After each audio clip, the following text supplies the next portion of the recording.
can be in a land far away. Hey guys, we're live now. Hi. Hi, everyone. We'll start the show in just a minute here. I missed having names. So did I. I know, I couldn't think of a good one today. Overheard. I missed having names. I had some really good overheards the other day. I don't know if you guys saw them on my Twitter. You had some good overhearings. One was like, he says it's not his responsibility if it's in the toilet, only if it's on the outside of the toilet. But it has something to do with like whether the like the landlord is responsible or whether the renter is responsible.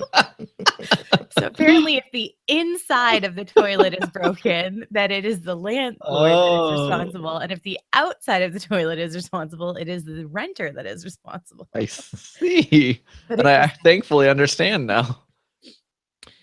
I am changing something here to make it past dash flashback for the hashtag.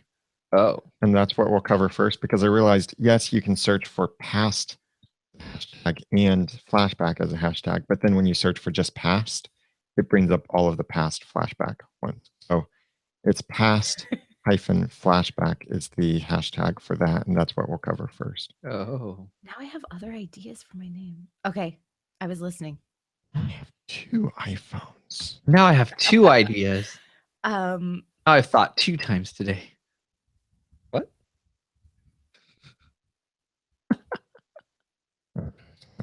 Easier. It asks me to verify every time I change my name, and then I refresh, and then it forgets that I have to verify. Oh, sorry. Now that we're using it more, this chat room, I should file some error reports with them. Well, it never did that before, and then it started doing it. And file an error report with you. I'm gonna open Audacity while we're chit chatting here. Yeah, please do that. Okay, do you have the Audacity to podcast? You know what? I plan to podcast with Audacity. Do you have the Google Hangouts to podcast? I don't think I should ever say that again. Inappropriate. Now I have too many options of what to use for my name. It's a whole lot of them. What did Selena called him, Mr. Sarcastic or something? Sarcastic. Yeah, Mr. Sarcastic. But then, like, if you could just get Mary Margaret's tone in the name, I would make it, I'd be delighted. Call yourself pregnancy tips. Right. I did want to quickly Google image search. What is it? I might have already done it. There's a note about Nimue's robe. Oh, okay. I didn't do that. Roboways Nim? Yeah, Roboways Nim. Oh, totally. They totally recycled a robe. They did? Because that wouldn't be the first time they recycled this season. Maybe their budget got cut. Look, maybe. Look at these pictures that I just put in the chat room. And not the chat room. I put it in our hangout. Sorry. We have a hangout? Look. I'm not hanging out. Can I just put it in the chat room? Okay, I just put it in for you. Okay. Jeez, it's just a bunch of gobbledygook. Just kidding.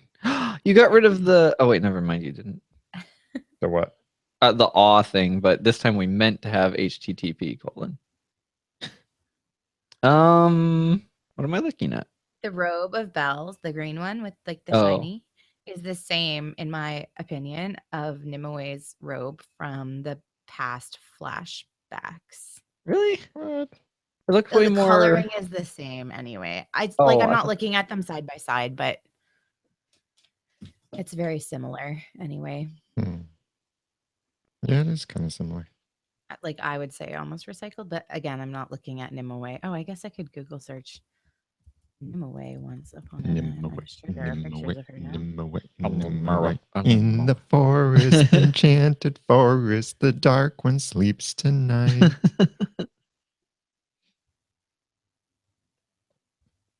I'm afraid I'm gonna see spoilers though if I search. Yeah, no, I can't find one of Nimue. In the dark vault, swirling to and fro.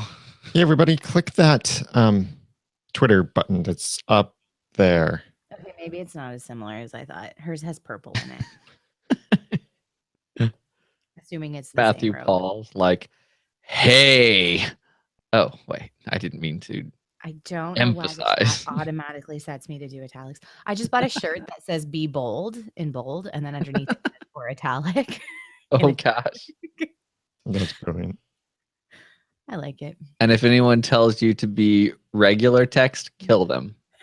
That's kind of aggressive. Well, Jeremy's Just making a tie-in. aggressive. That Jeremy's aggressive. If Nimue had made the shirt, that's what it would say. Be aggressive. Be aggressive. That bee's aggressive. That bee is aggressive. What in the world? We might have to take like sniffle breaks tonight. Uh-oh. I'm sorry, it's cold here, and it's been raining all Guys. week. Oh, yeah. What's more sympathetic? Hat or no hat? I think you without the asking hat, For you look something with a camera. more like Arthur. That a good thing? Yeah, it makes you more like the character. It makes you more like a character. One that's kind of despicable. Ooh, that could be in my chat room name. Half a man with half a sword. Perhaps Oh, that's not. good. I put that. That was in my quotes too. A man with half a Zelina's voice. So many good things. funny. It's like I haven't been able to make a custom name in weeks. Imagine if you were picking from all of the episodes that we couldn't pick a name from. Yes, I'm very glad. You notice the commercials have toned down for all those shows because ABC marketers think that only one thing is what gets their audiences to watch, even though their shows tend to not be heavy on those elements and they seem to have a loyal audience. So you would think they would market the things that are actually what the shows are about to draw in the kind of audience that wants to watch the things the shows are actually about. You'd think. You lost me at ABC and audience. Oh, like 3 new shows this year. The commercials practically were literally like, watch this show, guys. It's got lots of sex. Oh. And it was sort of like, well, okay, cool. It's 8:00 on a Sunday night. We don't need to be seeing those commercials. Plus, you know, some of the shows, from what I've heard, they're not really even like that. So, I mean, one or two of them probably are, but like one of them at least wasn't. So it's kind of like, well. The only show I've even seen an ad for is Quantico. And I started taping it because I don't like starting to watch them until I know for sure that they're not going to cancel after 3 episodes, because that makes me really upset when that happens. And then I'm waiting for Secrets and Lies to come back on, and then that's it. That's all I watch. So, and Dance Moms. Okay. I've got this ready. Okay. I'll have my notes and tabs. Okay, so we're starting with past flashback. No capes. This was very confusing, this episode, by the way. Very confusing. Your face is confusing. Jeremy, I merged your note about the last scene into the last scene. So now there's just one section about the last scene. Okay, there's just one scene about last scene. Yes. Scene. Let's sing it. Or sing it. Oh. Sing. Wait, what? It. Well, Daniel Okay, has some unique word confusions. It would go on one of those region tests, except I think it would just be a Daniel region. Hi. Just kidding. Maybe not. Maybe. I'm so confused. Southerners do pronounce their G's a lot more in ing words. It like is singing. Yeah, or just even without the second ing on the end, they would say sing. Yeah, but I don't say sing, but I say sing. Oh gosh, now it sounds that way. You know who does that? The actress Shirley Appleby does that. She pronounces the G's a lot. And then she was in the show Roswell when I was a kid, and then she was in this other show later, and they actually commented on her pronouncing her G's like the girl in the show that she was in the time before. I don't know if that made any sense. Let's do this podcast. I got distracted by Dachshund. As I do. Do not let the Dachshund distract thee. Come on, let's press record. All right, go ahead and start your recording. I hope Are there you press tissues in record. this box? Oh, that was so Who did you hurt? loud. My hand Oh, and my ear. yourself. That's not good. Is your phone on airplane mode or D&D, D&D. Jeremy? Okay. That was the answer. Okay.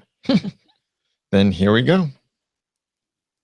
Check out the first official trailer for Finding Dory. 3, What? 2, I want to do that. 1.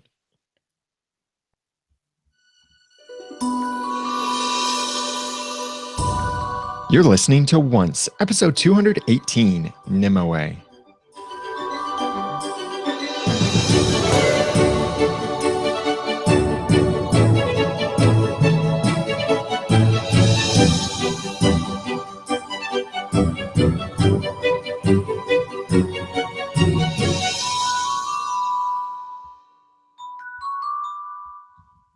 Welcome back to another episode of Once, the unofficial podcast for ABC's TV show, Once Upon a Time. I'm Daniel J. Lewis. I'm Jeremy Laughlin. I'm Erin. And we have watched and rewatched this episode in Nimue several times now, and we're ready to discuss it. So let's jump right into this, starting with, just to clarify where we're going with this. Starts out the way we're going to be discussing it with past flashbacks from hundreds of years ago. And then there are the past events from 6 weeks ago or so, now that they're starting to catch up. And then there's that one scene that's from present day Storybrooke. So just in case you were slightly confused, that's kind of how it works. That's how we'll have our conversation here. So it starts out 1,000 years before the age of Arthur. And yes, Jeremy? I don't hear you at all. You don't? I don't think. Do you hear yourself? You're adjusting my volume. Oops. How is it? It's fine. Oh, there. Now I hear you and me. You did It get helps. really loud right when we started recording, but I I just did? turned you down in my ears. So It helps when you move the right knob, guys. Turns out. Daniel, would you like me to adjust your volume in any direction? It's fine now. Okay, so I can creep it up slowly during the episode until you start to think you're crazy. Anyway. No, I already know I'm crazy. Oh, cool. Okay, here we go. Back to Can we back get to back this. to me?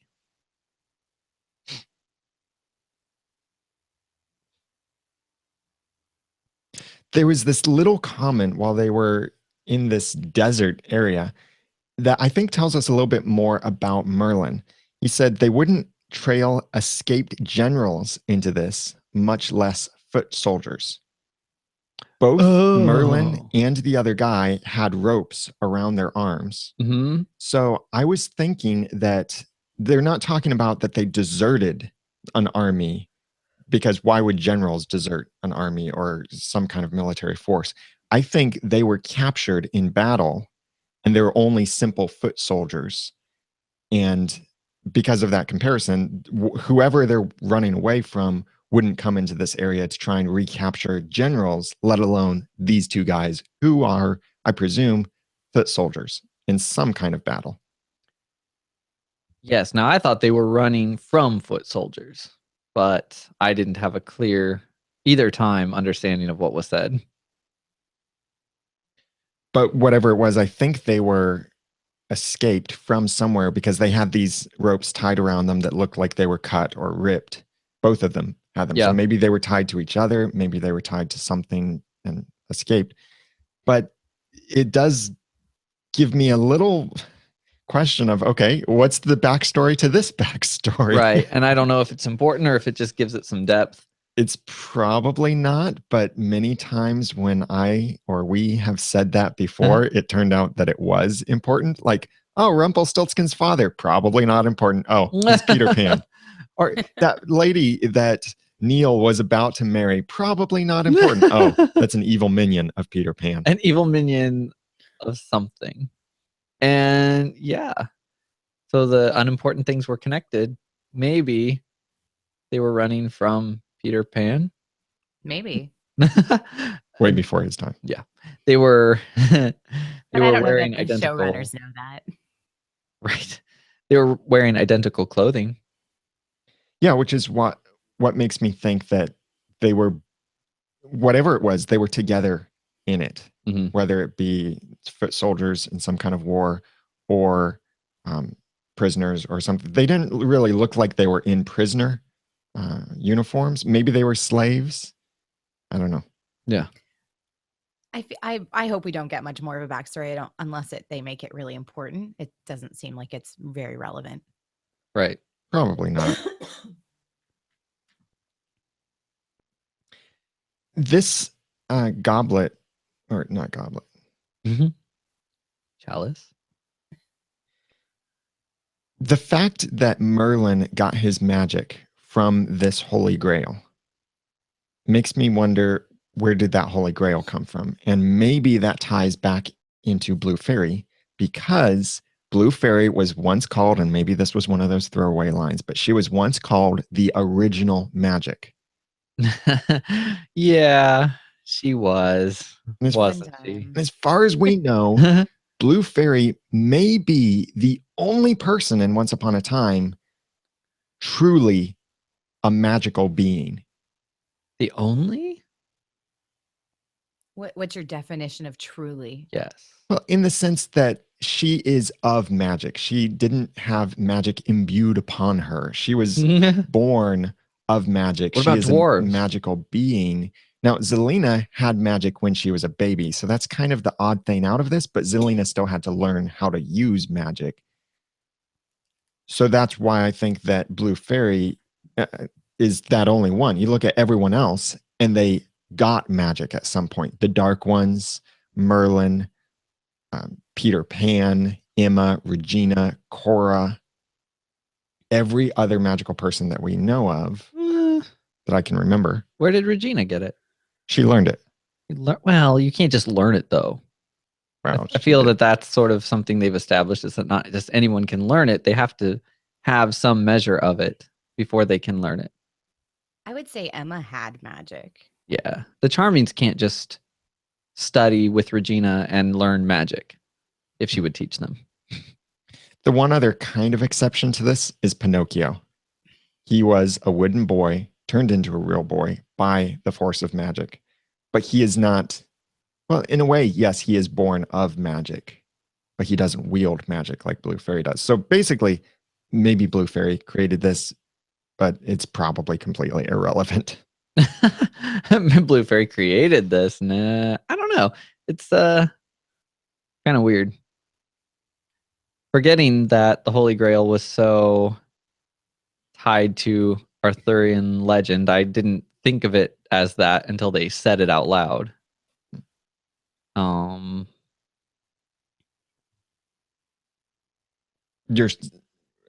mark that. You want that just edited completely out? No, just the Okay. Yeah, the Holy Grail, in our initial reactions I was talking about, and based some on what the chat room was saying at that time, that maybe that makes a connection to biblical tale. But actually, the more I researched the Holy Grail, I realized it has a lot more ties to Arthurian legend than to anything biblical. Yes, there's a particular painting. Some people have told a story about the Holy Grail in many different ways, and it's been the object of many different stories, primarily Arthurian legend. One particular story says that the Holy Grail was the cup that Jesus used at the Last Supper, or that Passover meal just before he was killed. There is also, Dan Brown wrote a fictional book that the Holy Grail is not actually a physical item, but that it is the bloodline of Jesus Christ through Mary Magdalene and weird things like that. Yeah, so this Holy Grail is, for Arthurian legend, it is, yes, some kind of cup that was sought after, the quest for the Holy Grail, the Grail quest, and all of that kind of stuff. For everything else, it's been interpreted dozens, maybe even hundreds of different ways. And it sounds like it didn't start out as having anything to do with the Last Supper or anything like that. There was a goblet or a chalice or something that was in some of these legends, and different stories just sort of, as they do, started to merge and get combined into things. Once upon a time, if people are telling some of these stories a couple thousand years from now, once upon a time could be a huge point in history where many stories got mushed together into one. Oh, I could just imagine the conversations. Rumpelstiltskin was Cinderella's fairy godmother? Yes. Like, there's a way to do that on Wikipedia, right? Where everything that is old is now referenced in pop culture. And so they literally list all the times in whatever TV shows, whatever legend was brought up. So it's very plausible that that could happen.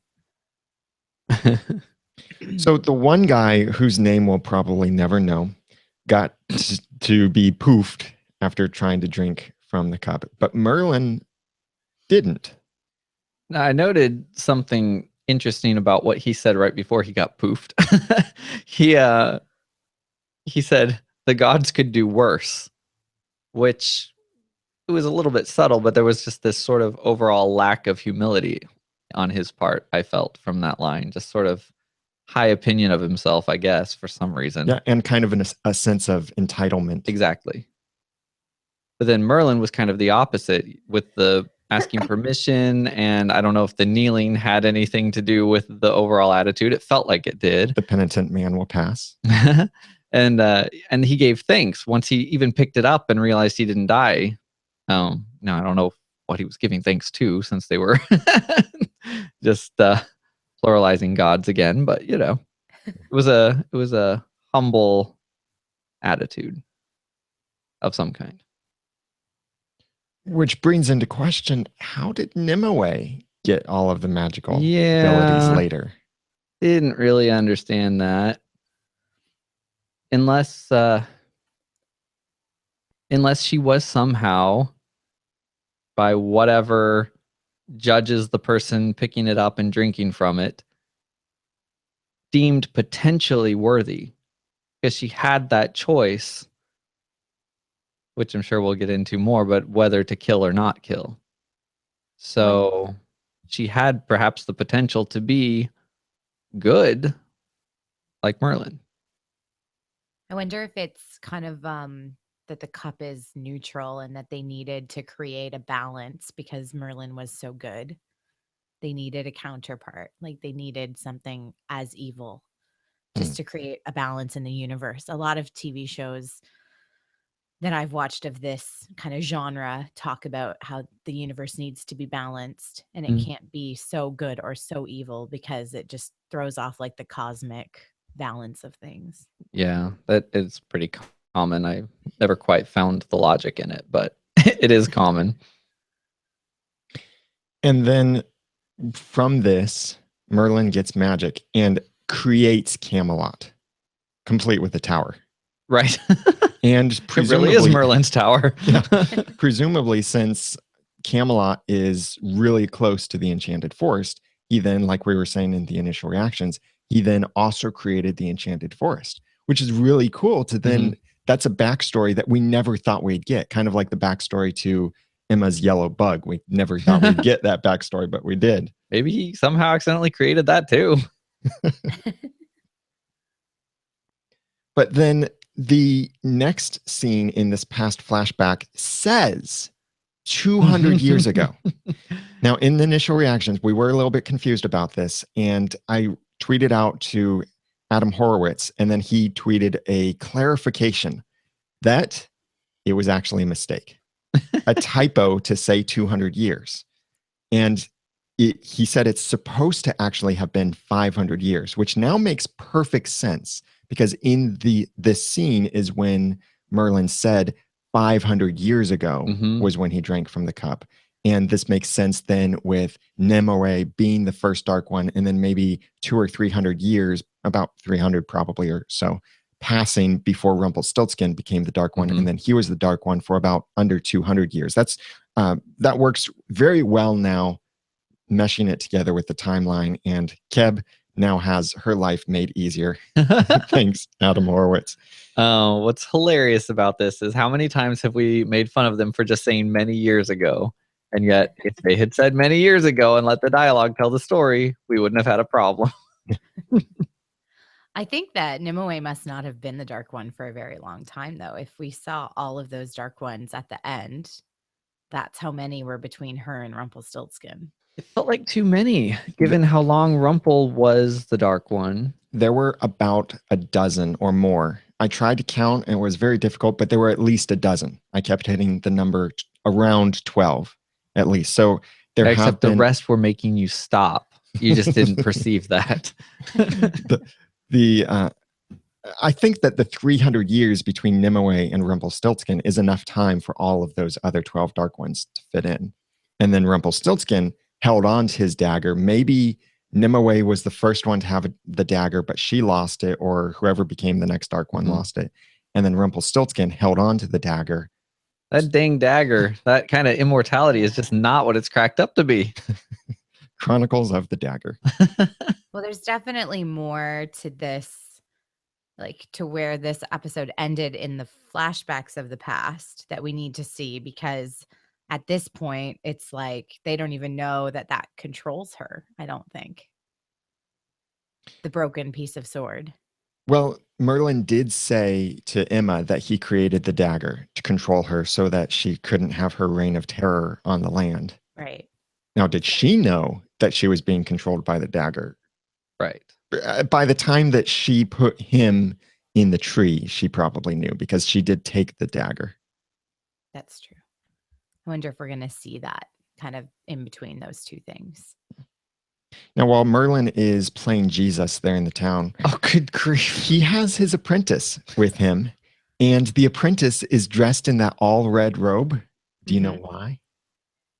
It looked like the Sword in the Stone. Fantasia. Fantasia. Fantasia and a little bit like Sword in the Stone. It's kind of both, really.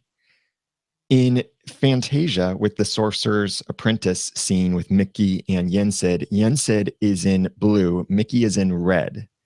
So that makes it seem like the apprentice is actually Mickey, but yet we've seen this name otherwise in other places that said Yensid. So if Merlin is the sorcerer, maybe Yensid was the apprentice, or maybe Merlin is also known as Yensid. Maybe we'll discover that at some point. But in any case, red robes, red attire, matches with both Mickey the Mouse from Fantasia as well as who? Who's Arthur the other one? in Sword in the Stone? As well as Arthur from the Disney movie Sword in the Stone. Pause. Excuse me, not pause, but so Sarah put this link in the chat, and I don't know if we should talk about it now or later, but we should talk about it. That the forums thing. Yeah. Let me move that to later, because I did put it in the notes. Oh, you did. But well, it references what we just kind of talked about. So about why Nimue was okay. Well, let's talk about that again. Okay. A little later. Cool. Love it. I'll put that in the feedback section. That'll be in the last scene we talk about in Past Enchanted Forest. Okay.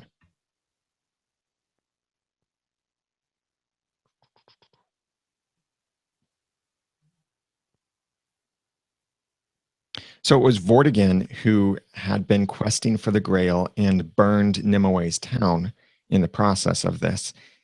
And I think maybe we all have Vortigern to blame for the fact that there are only 2 Middle Mist flowers in existence today. It's all Vortigern's fault. Oh. Despite Merlin and Arthur's noble attempts. That Vortigern. Oh, man. Now, Vortigern himself, the name is based on another character called Vortigern, Gern at the end. That sounds like the girl version.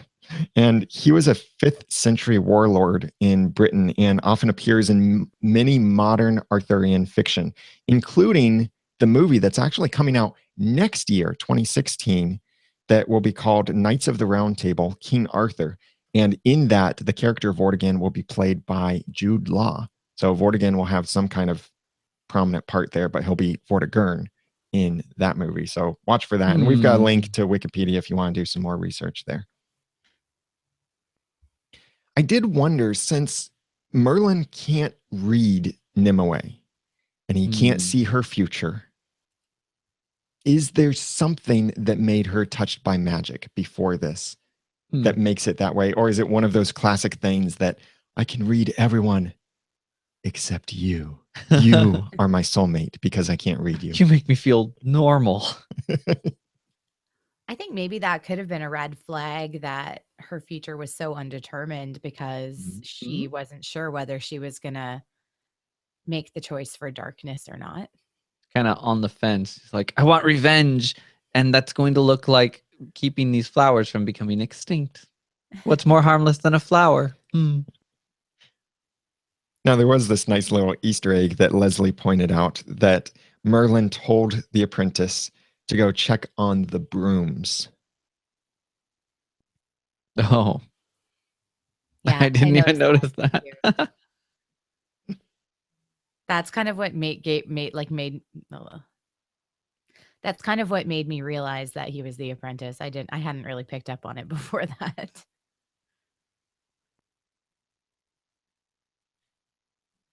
Next, as this relationship blossoms, as the flowers do as well, Merlin and... Goodness sakes. That was quite a transition. And I just ruined it because it took me something. Okay. let me just do that one again. It took you something. I need to drink more of my coffee. Pardon me. Oh boy, John, sorry. I was trying to say caught me off guard and took me by surprise, I think, and I just couldn't finish the sentence. But as Merlin and Nimue's relationship blossoms, as do the Middle Mist flowers in Camelot, he's, asking for a friend. It was a cute little dialogue between them, and to see the nice love between them and see what their relationship could be, but Nimue is secretly holding on to this revenge and bitterness. Is she, though? I think so. Because that's the thing that was hardest. She was hard even for me to read, and I don't, read people with magic. It's like she seemed totally on board with everything they talked about until they went through her village later. So, but you would think that for her to have that reaction later, she must, even at this point, have some of that bitterness still somewhere, but I don't know how aware of it she is. They did talk about it before they visited the village. He said that he couldn't kill somebody with his magic because it would create darkness in him. Yeah. And she's probably even thinking, well, I want to use the magic to be able to stop bad people and prevent bad things from happening. But she went on this quest to get rid of his magic when really, as she put it, it was in her living room. So she could have gone and drank from it at any time. Yeah. So she seemed to be on board. Maybe she was just waffling. So he mentioned that he could form this Holy Grail into a sword. That was the most out of left field thing in this entire episode to me.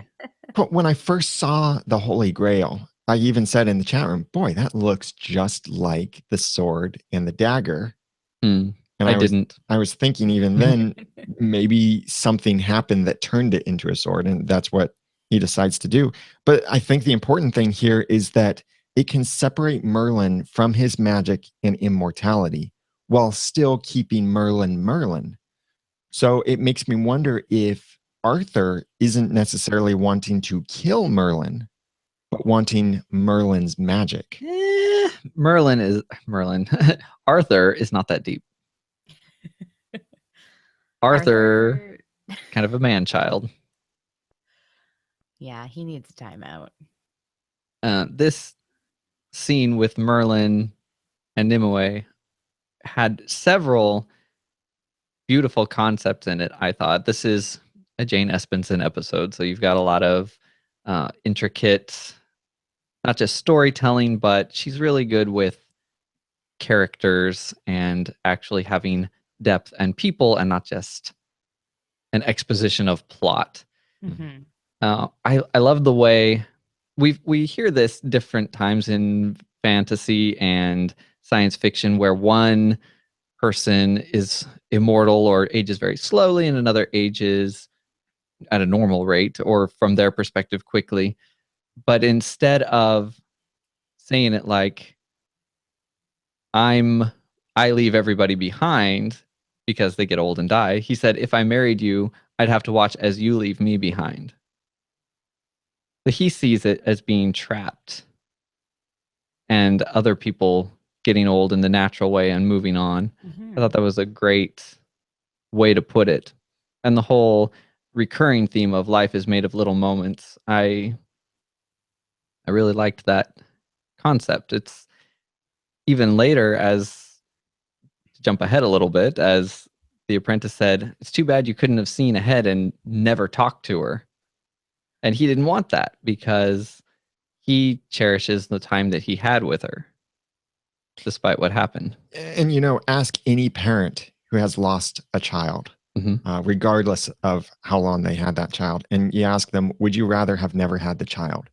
And I think any parent with love would say no, because the moments I had are worth the pain.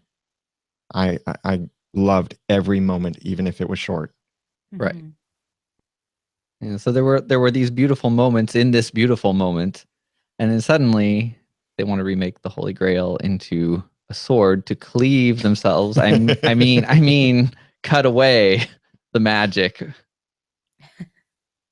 And then there was that little ring that he made. Yeah, and I feel like we're going to see that again. Probably. Possibly.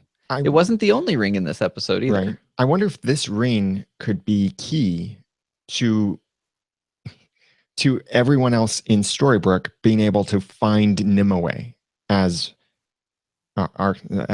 Merlin's voicemail told them to do. Interesting. I forgot about that. Now that this episode has happened, I'm wondering if he was confused about what time period he was in. No, I think there is really some way that they are going to have to find Nimue. I don't know how. We've seen them break interesting laws of magic before, so maybe they'll have to do a little seance and bring Nimue back. I don't know. Yeah, see, I feel like that voicemail was just before tree time, but maybe not. Maybe. That would be very weird, but since he's communicated a lot since then. Yeah. Yeah, and we still don't know where Merlin is in Storybrooke. And we don't quite know what happens to him back here in Camelot. So as they go to Nimue's village, it was Oxley, which sounds like pigland. Goodness. It's crazy to realize that Merlin is essentially the reason that Vortigern destroyed Nimue's village. Because Vortigern was looking for the Holy Grail, and Merlin had it. Merlin hid it somewhere, and maybe he moved it around between different places, or maybe Vortigern just knew it was hidden somewhere here in the greater Camelot area. The greater Camelot area. It's out in the suburbs, maybe. I should just burn those to the ground. I don't know why he would talk like that. Because that's how the suburbs talk. Where you're from. Yeah. I liked the passage of time visible in the destruction or just sort of the crumbling of the sign between when Merlin passed by that area with Emma and when he went there with Nimue. Yeah. So this apparently is when she drank from the Grail.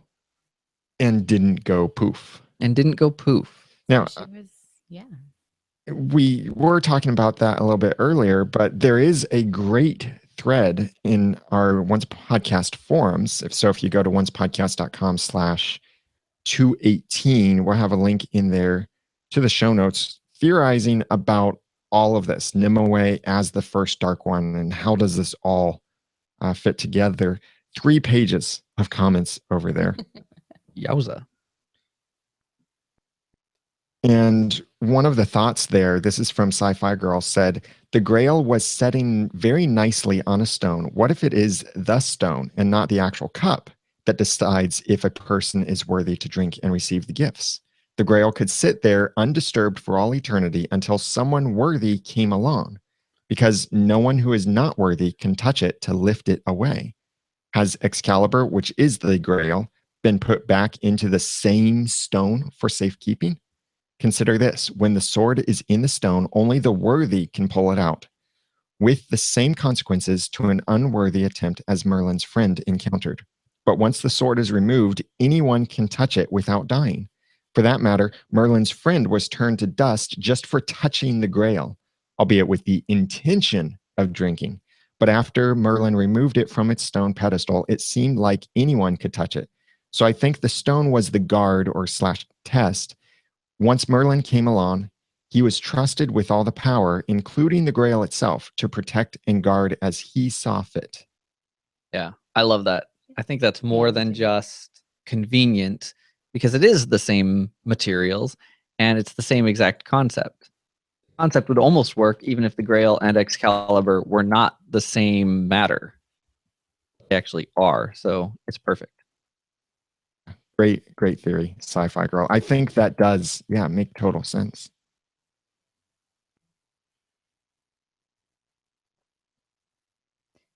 In this scene, they were talking about, this is when Merlin mentioned that if he uses his magic to kill, the darkness takes root inside of him. There were some like very distinct language differences in this episode compared to what we've seen in the past. They talked a lot about that it darkens your soul. And in the past, it's always been about darkening your heart.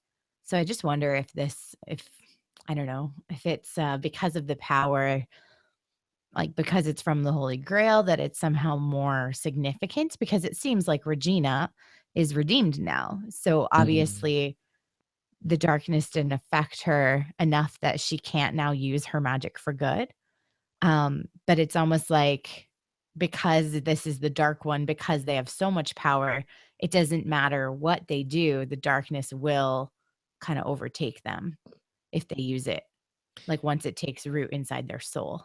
And contrary to that popular song that everyone seems to know how to play on a piano, heart and soul, to some people, do mean the same thing. I know to other people means something different. So maybe here in Once Upon a Time, they are using them somewhat interchangeably, but we do get to see actually blackened hearts from people who have killed or done bad things like that, or just lived a life of evil.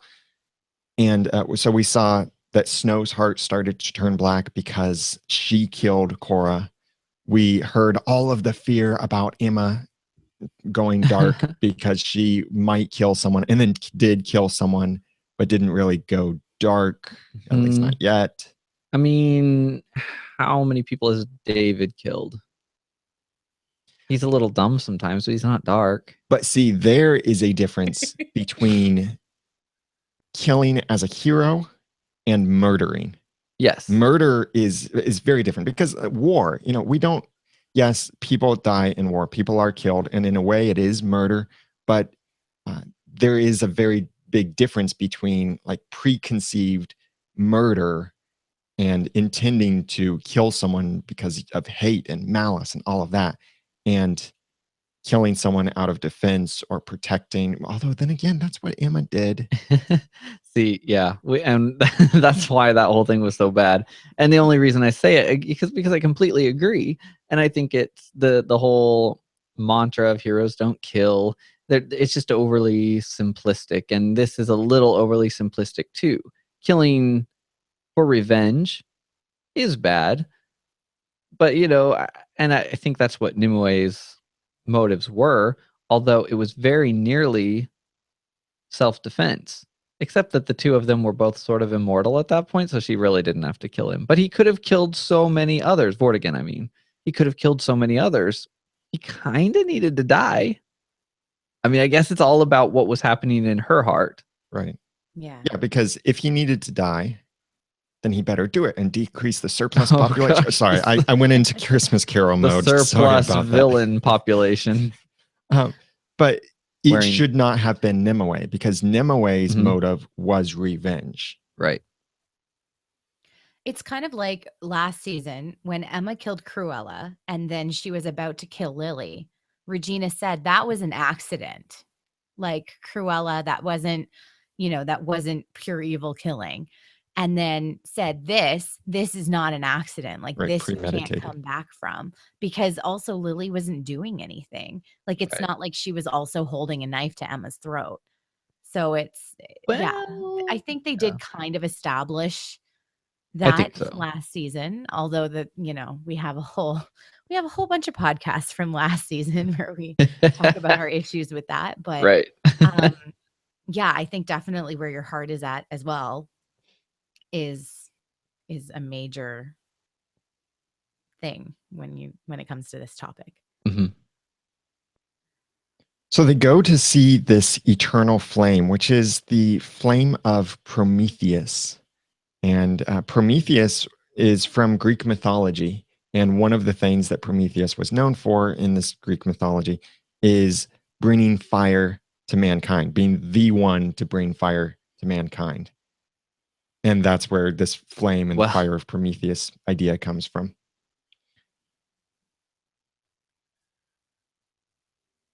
So what was the bit about the flame being stolen? He stole it. Prometheus stole it. And Prometheus, through different things, was considered a thief in different ways. And apparently this was maybe the last thing that he stole before. It depends on which mythology they're going with and which story. But one way is maybe that he was cast down to earth after this point by Zeus, or any odd thing like that. But it's all part of Greek mythology, this idea of the fire of Prometheus and being the first fire of mankind. I don't know why they had to go there. To the flame? Yeah, there was something about this flame that had to be used for turning the Grail into a sword. But where was the ember with the spark? It was somehow hidden inside Nimue, which was somehow inside Emma as being the first dark one. She took it from Nimue.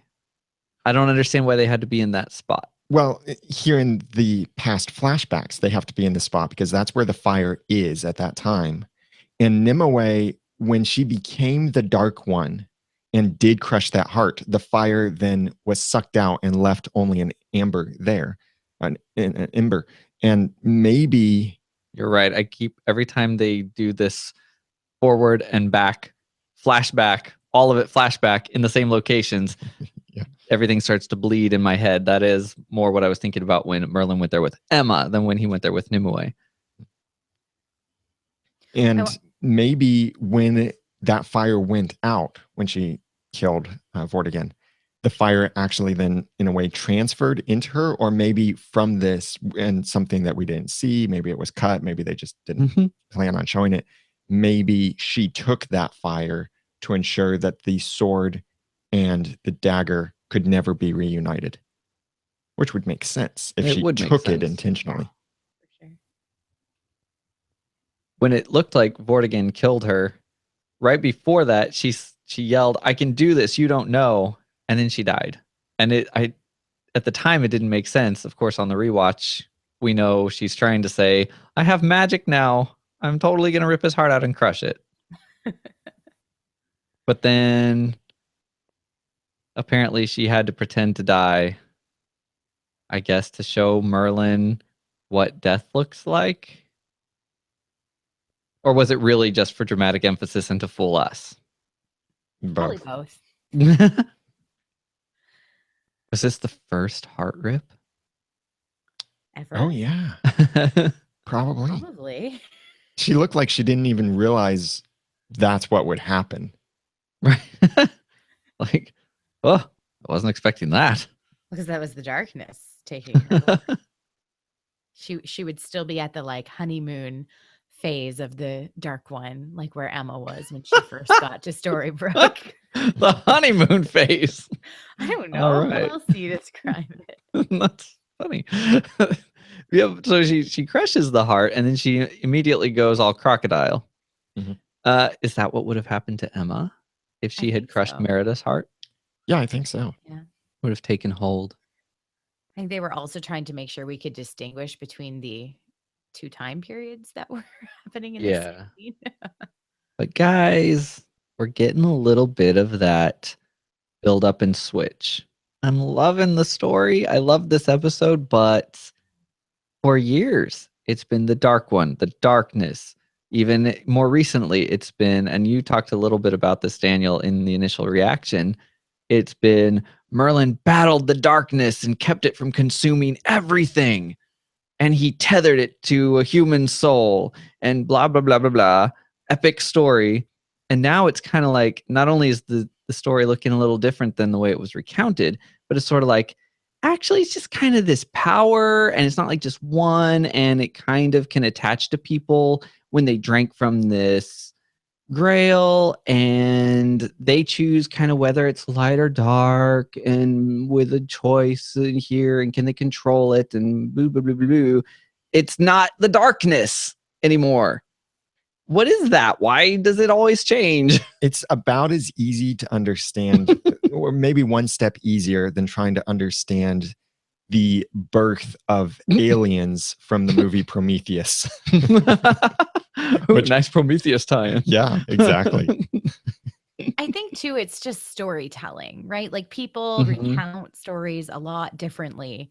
He was a young boy. I mean, apprentice.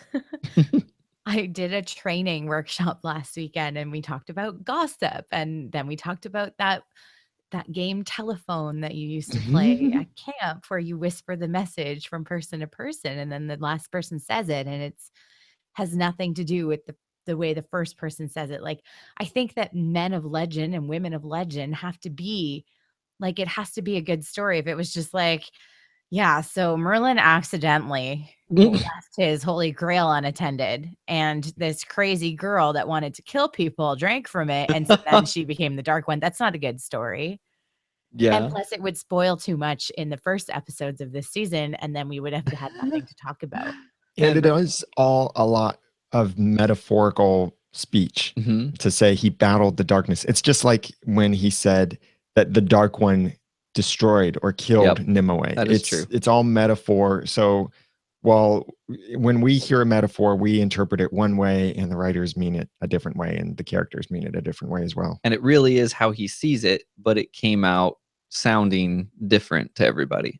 And I don't really agree with that statement after watching this episode. I think that like Nimue made a choice to let the darkness overtake her. I don't think that the darkness killed her. Well, I mean, semantics. He talks about it like cancer.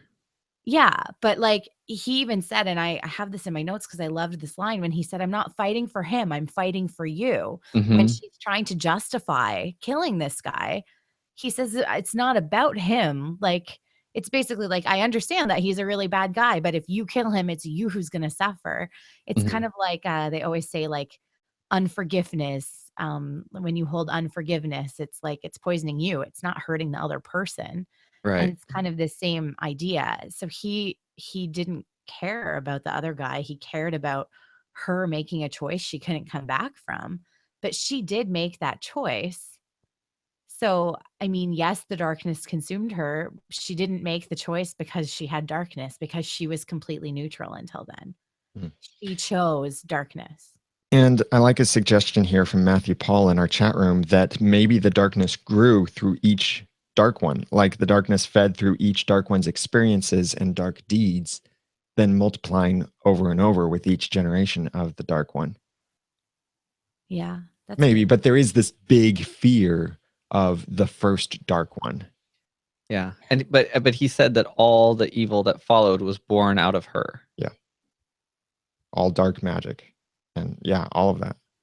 But it's sort of like power that he also had turned dark in her, and that's where the darkness, Dark One, was created, rather than something that was already there. And didn't Blue call Rumple's magic that didn't belong in the Enchanted Forest? Yes, she did. Huh. I wonder what that's about. Well, that kind of makes sense if Camelot's not part of the Enchanted Forest. And in the way that they're giving us this backstory, technically the darkness didn't exist before this. It was Nimue's actions that created the darkness. Mm-hmm. So it wasn't like the Holy Grail was darkness in this little thing and this came from somewhere else. It's that it didn't exist. They created it here. Yeah. And I have to say, the actress who plays Nimue, her name's Caroline Ford. I don't think they could have picked anyone better. She played her good days really well. She plays her evil days really well. She's great at both, and she's convincing. And she, even though they just introduced her, she feels like the right person. She makes this sort of introduction of a first Dark One now in Emma's head feel like it belongs there. Yeah. It's kind of crazy. And amazingly good. And the makeup too helps a lot. She's creepy. She freaks me out, actually. I don't know that I can agree that the dark. Ooh. Take two. Dark One got your tongue? I don't know that I can agree that darkness didn't exist before this. Maybe dark magic didn't exist before this. But if that guy was going around burning people's villages, human or not, that's dark.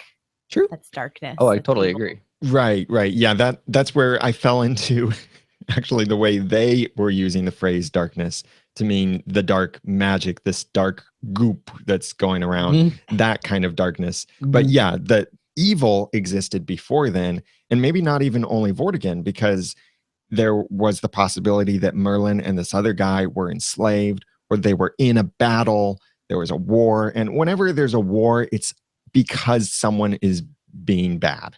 Yes. Basically, people don't go to war There's a because everybody's being good. That just doesn't happen that way. Oh, goodness.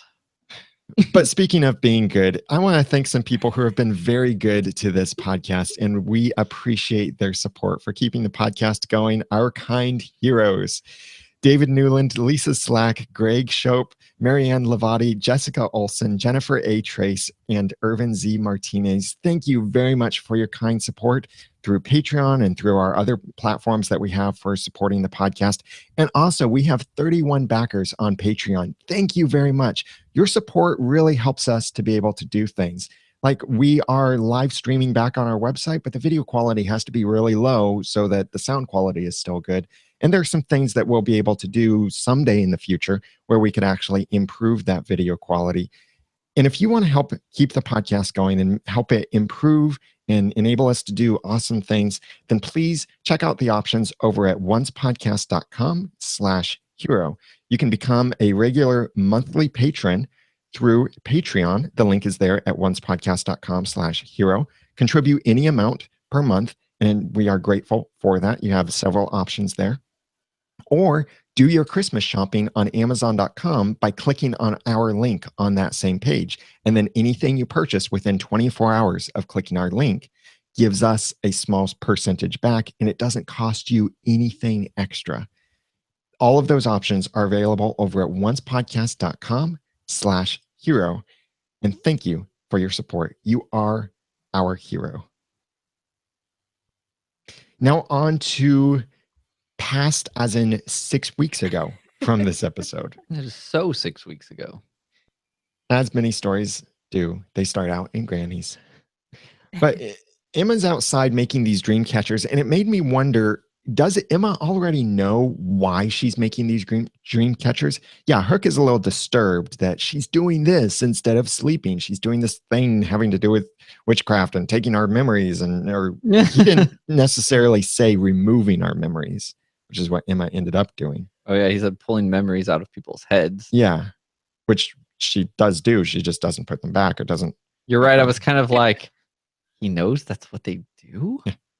Goodness. But does she know what she's doing this for? Because she's had some interesting foresight already, like getting Violet's heart to break Henry's heart before they even knew that Regina's tear would not work. So can Emma see the future?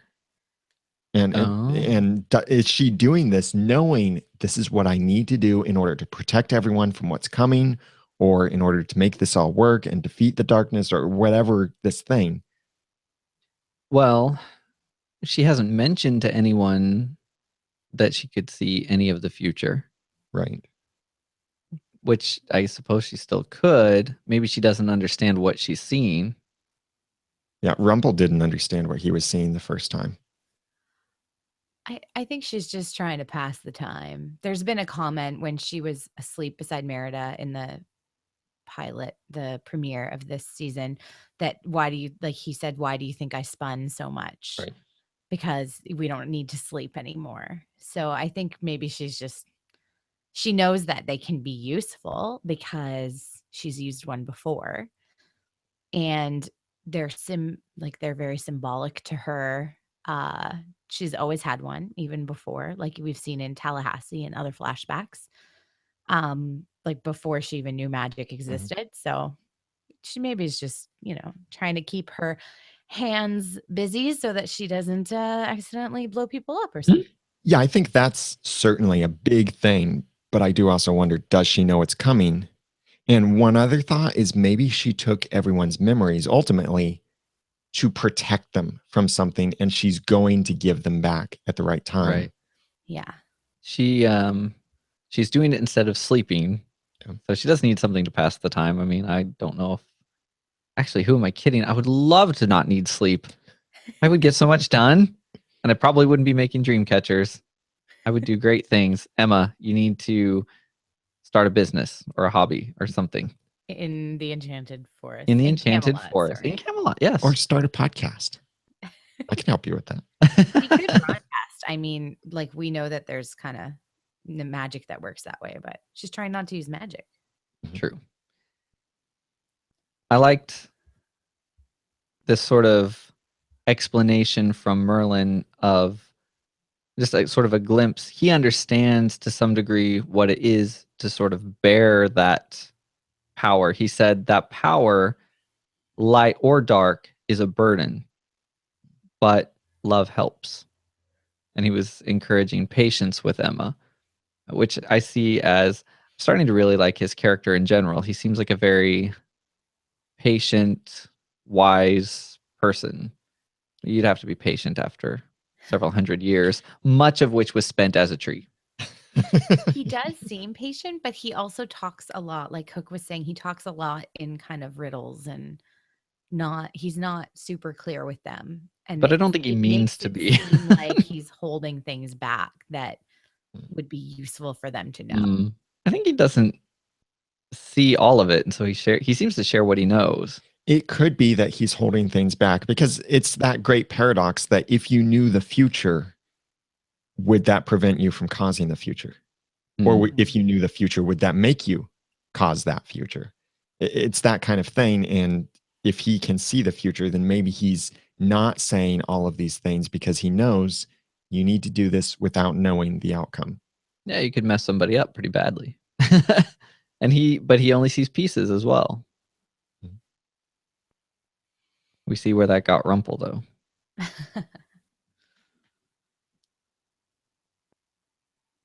So as Merlin then talks to Emma, he says that Emma is the most powerful Dark One ever. Like a big dark snowball. Is that because she already had magic? I think, yes, that because she's the savior, because she wields white magic White magic. or light magic. Let's not get racist. We'll call it light magic. Goodness sakes. She doesn't, I don't know if she keeps the title. She does. She is keeping the title at that point of savior. Title. I got the impression that it was more that it builds from the original and just gains strength as it goes from one person to the next. Like the snowball effect. Perhaps consuming each individual's potential for darkness. Ooh, there. I dovetailed that for them. They're just going to have to run with that. Yeah, but Emma doesn't have any potential for darkness, or she shouldn't. Oh, that's right. It got taken. Or did it? I don't think that was ever clear. Regardless, she became, like, I think if there was a dark one after her, that would be the most powerful dark one, I think. Perhaps, yeah. That's a good theory. And that could be Henry. The magic stops with Henry. Maybe. Ew. Is there any kind of, like, I know we've said that this might be the last season. Is there any confirmation or even chatter about that aside from our podcast? I talked to our friend Jeff Roney over at onceuponatimepodcast.com, and he thinks that there is still another season. I think season 5 will be the last. He thinks season 6 will be the last. And looking at the momentum they're building for wanting to have this amazing 100th episode, it does kind of feel like they're going to want to ride that momentum a little bit longer. And ABC and Disney certainly have a good reason to keep this show going, just as with Agents of S.H.I.E.L.D. It really supports a lot of the other merchandising and movies and other things that Disney is doing. Like, yes, look at how we've been reviewing the fairy tale movies that have been coming out. Cinderella, we'll review Sleeping Beauty, or all of the other upcoming movies. And we're doing that because we know the Once Upon a Time fans, you would like the movie probably or be interested in it. And Disney is capitalizing on that. And so keeping this show going helps with all of that. But at the same time, the writers do have an end game in mind. By the way, I mentioned Agents of S.H.I.E.L.D. Did you know we have an Agents of S.H.I.E.L.D. podcast on our network? Go over to welcometolevel7.com and listen to that podcast over there. They do a great job of covering Agents of S.H.I.E.L.D. as well as the whole Marvel Cinematic Universe. And they are great at it. It's a lot of fun. Check it out at welcometolevel7.com. They are on our network, and it's great to have them because they do an amazing job. And if you've never watched Agents of S.H.I.E.L.D., I didn't give it a try until recently, and it's really good. And it really works with the movies, which, on that point, they have a planned story arc for the movies. Agents of S.H.I.E.L.D. flows perfectly into that. With Once Upon a Time, these guys should know better than anyone the importance of an end date to a series, having come from Lost. Yes. They, I presume, lived through season 3 of Lost, and they just, let's just say they should know the value. So hopefully they understand that, yeah, it's a nice cash cow, possibly, but for story integrity, they should be pushing for an end date so they know that they don't have to drag it out. And that's, I asked because this whole concept of the first dark one, the original evil, is very Buffy final season. Spoiler alert. In the final season of Buffy, basically everything came full circle, and there was, I'm going to talk about it again later because there were a lot of similarities in this episode to the entire plot of season 7. So if you haven't seen season 7 of Buffy, you don't need to anymore because you've now seen this episode of once. But and that was the final season. Like, it was kind of a whole play on, like, you end with the first, and it all comes around to that. So if this was the final season and they know that, I agree with Jeremy. Like, they should know the value of an end date when they are dealing with stories like this, because they're so intricate and we get so frustrated when they screw them up. And Kitsis and Horowitz have said they know how they want the series to end. Good. When We don't know, but they do know how they want it to end. With the words, and they lived happily ever after. That's what I think. Yeah, Yeah, something like that's that. the extent of it. And At the end. that was the same with Buffy. Like season 7 was foreshadowed in season 1. Like the ending was the themes were very common. I mean, not everybody is Joss Whedon, but I suspect it could be the same for Kitsis and Horowitz. Yeah. It's just how many crazy ingredients they add to the sandwich between the bread of season 1 and whatever the final season is. Right. What else are they going to put on there? Is it all going to taste good together? Be careful how you build your sandwich. And I mean, Buffy did almost get canceled in season 5. It switched networks. There was this whole like drama behind the scenes, and they made season 5 end in such a way that could have been the end, and it would have been okay for us as fans. It didn't end up being the end, but it could have been. So the fire lives on. And speaking of fire, the fire of Prometheus, I want to share a little clarification here, because it was actually this scene where we learn more about the fire of Prometheus. It was the Greek mythology is that Prometheus stole the fire in order to give it to mankind.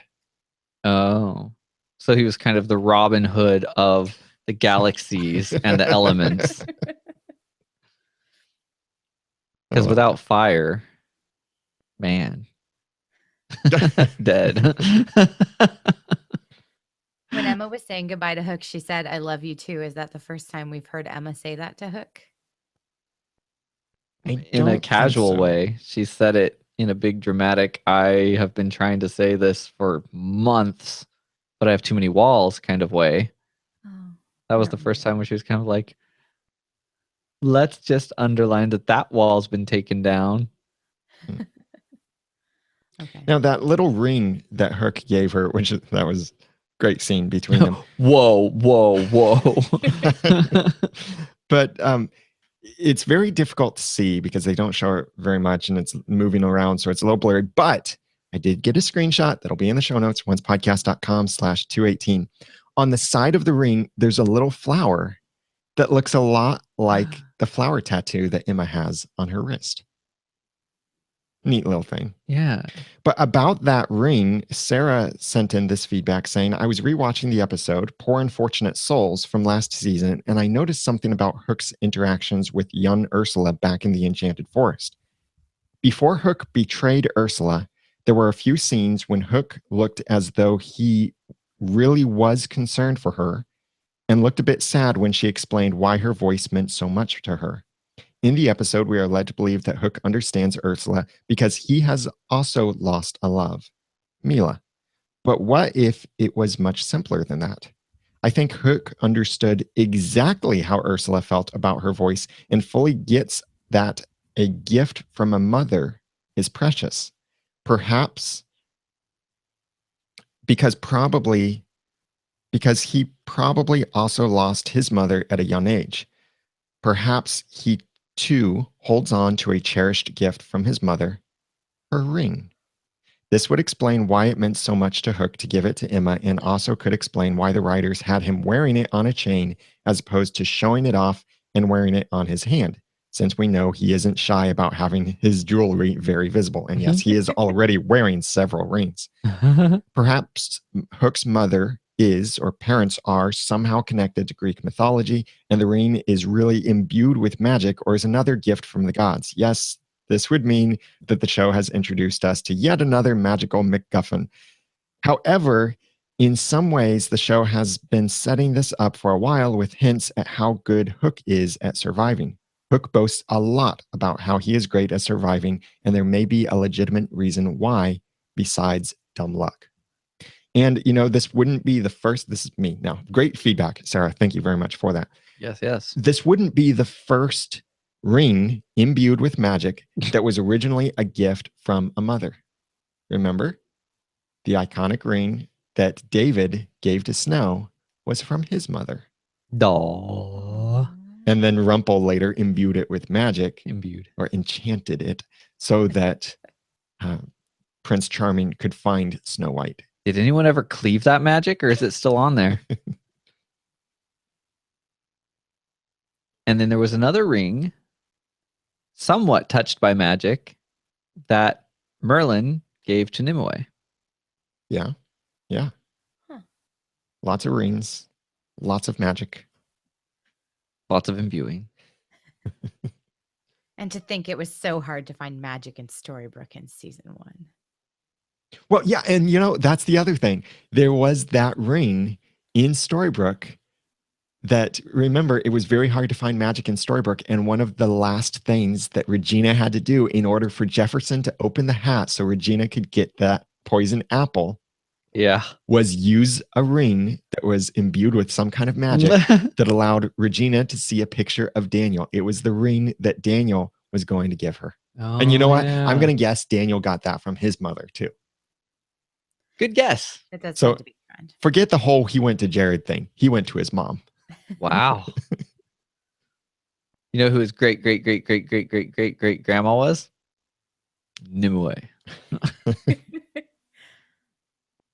Oh, that's an odd thought to imagine. I couldn't actually find any other photos that showed this ring really well. There are photos that look like maybe Hook has a ring there, but he has other jewelry on necklaces, and those jewelry pieces are hanging from rings.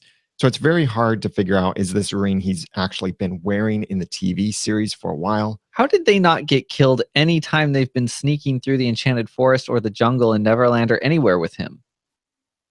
He must clink like crazy with all that stuff. It's because the eyeliner makes him blend in with the darkness, so then they just think it's a raccoon.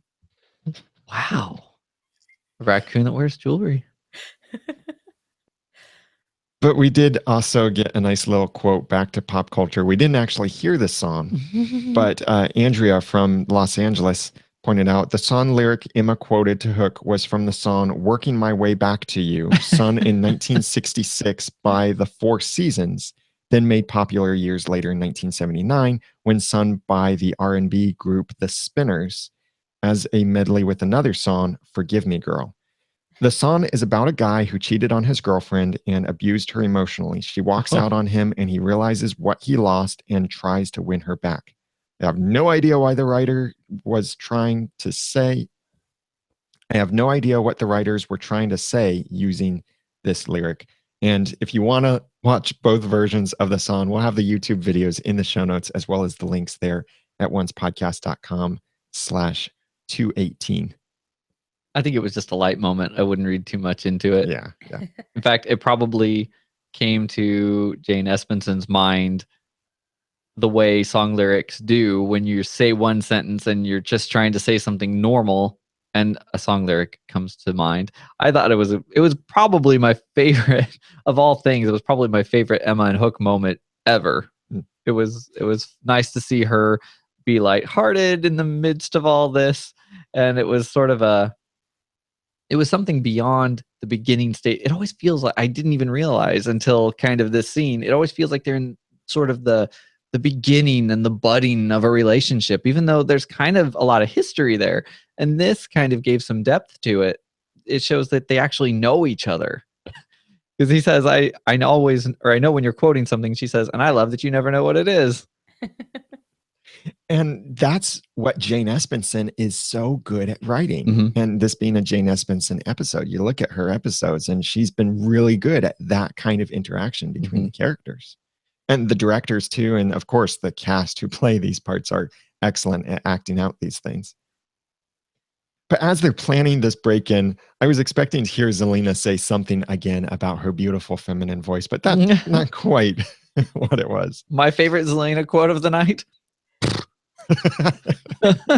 She was good. This was a funny scene. It was like, I mean, I can't believe how I can't believe they didn't know they were being conned, but she just does such a good job. I totally understand why they wanted to bring her back or keep her I on didn't the know. show. I didn't know they were being conned, other than she cared whether Regina appeared in front of a blade.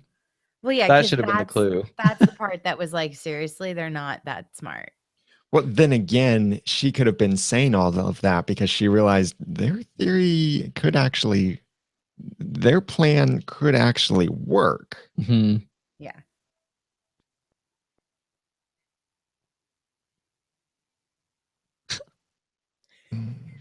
See, I'm looking through notes to our next scene.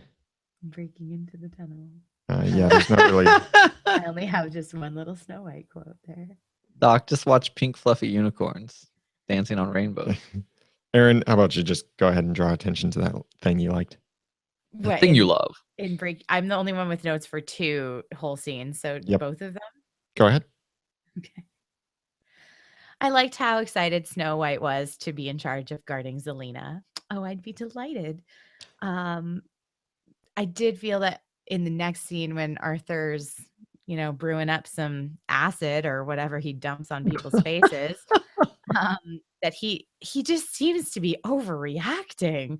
Like, I feel like he needs to take a deep breath. Everyone needs to sit in a circle, maybe around the round table, and they just need to talk about their feelings, because his way of dealing with his feelings is very unhealthy. They need to get some meditation, some breathing techniques going on in there. He's like, this is war now. Like, seriously, it's like, it's a sword. Calm down. And see, it hadn't really occurred to me, but just a couple of episodes ago, I was still like, I think Arthur's just, he's just confused. He wants to do this thing, but he's going about it the wrong way. Now he's just crazy cakes. He's just like, I'm just like, yeah, he's boiling up something to melt people. Yeah, that's just what he does. He sits in his tower and he just does stupid, emotional, like reactionary, evil things. And that's, I guess, just him now. I'm done defending him. It didn't even occur to me to try to figure out how this could be the logical conclusion of the things that have happened in his life. It was just like, oh, yeah, okay, he's doing that now. He's obsessed with his idea of Camelot. Yeah, he's obsessed with something, yeah. I'm glad they were quick to tell us the ladle and the pot have protection spells. By the way, how did he do that without Zelena? Yeah, I was confused about the Zelena thing. I thought there might be a deleted scene, as I go to often when I'm confused. I was just confused about when her deal with Arthur kind of happened. Like, was it after she knocked out Snow White, or was this already planned? I think it was already planned, because in that wandering around, when she found the tunnel, she also met with Arthur and wrote things down in some way to communicate to him, hey, I'll be on your side. I'll help you.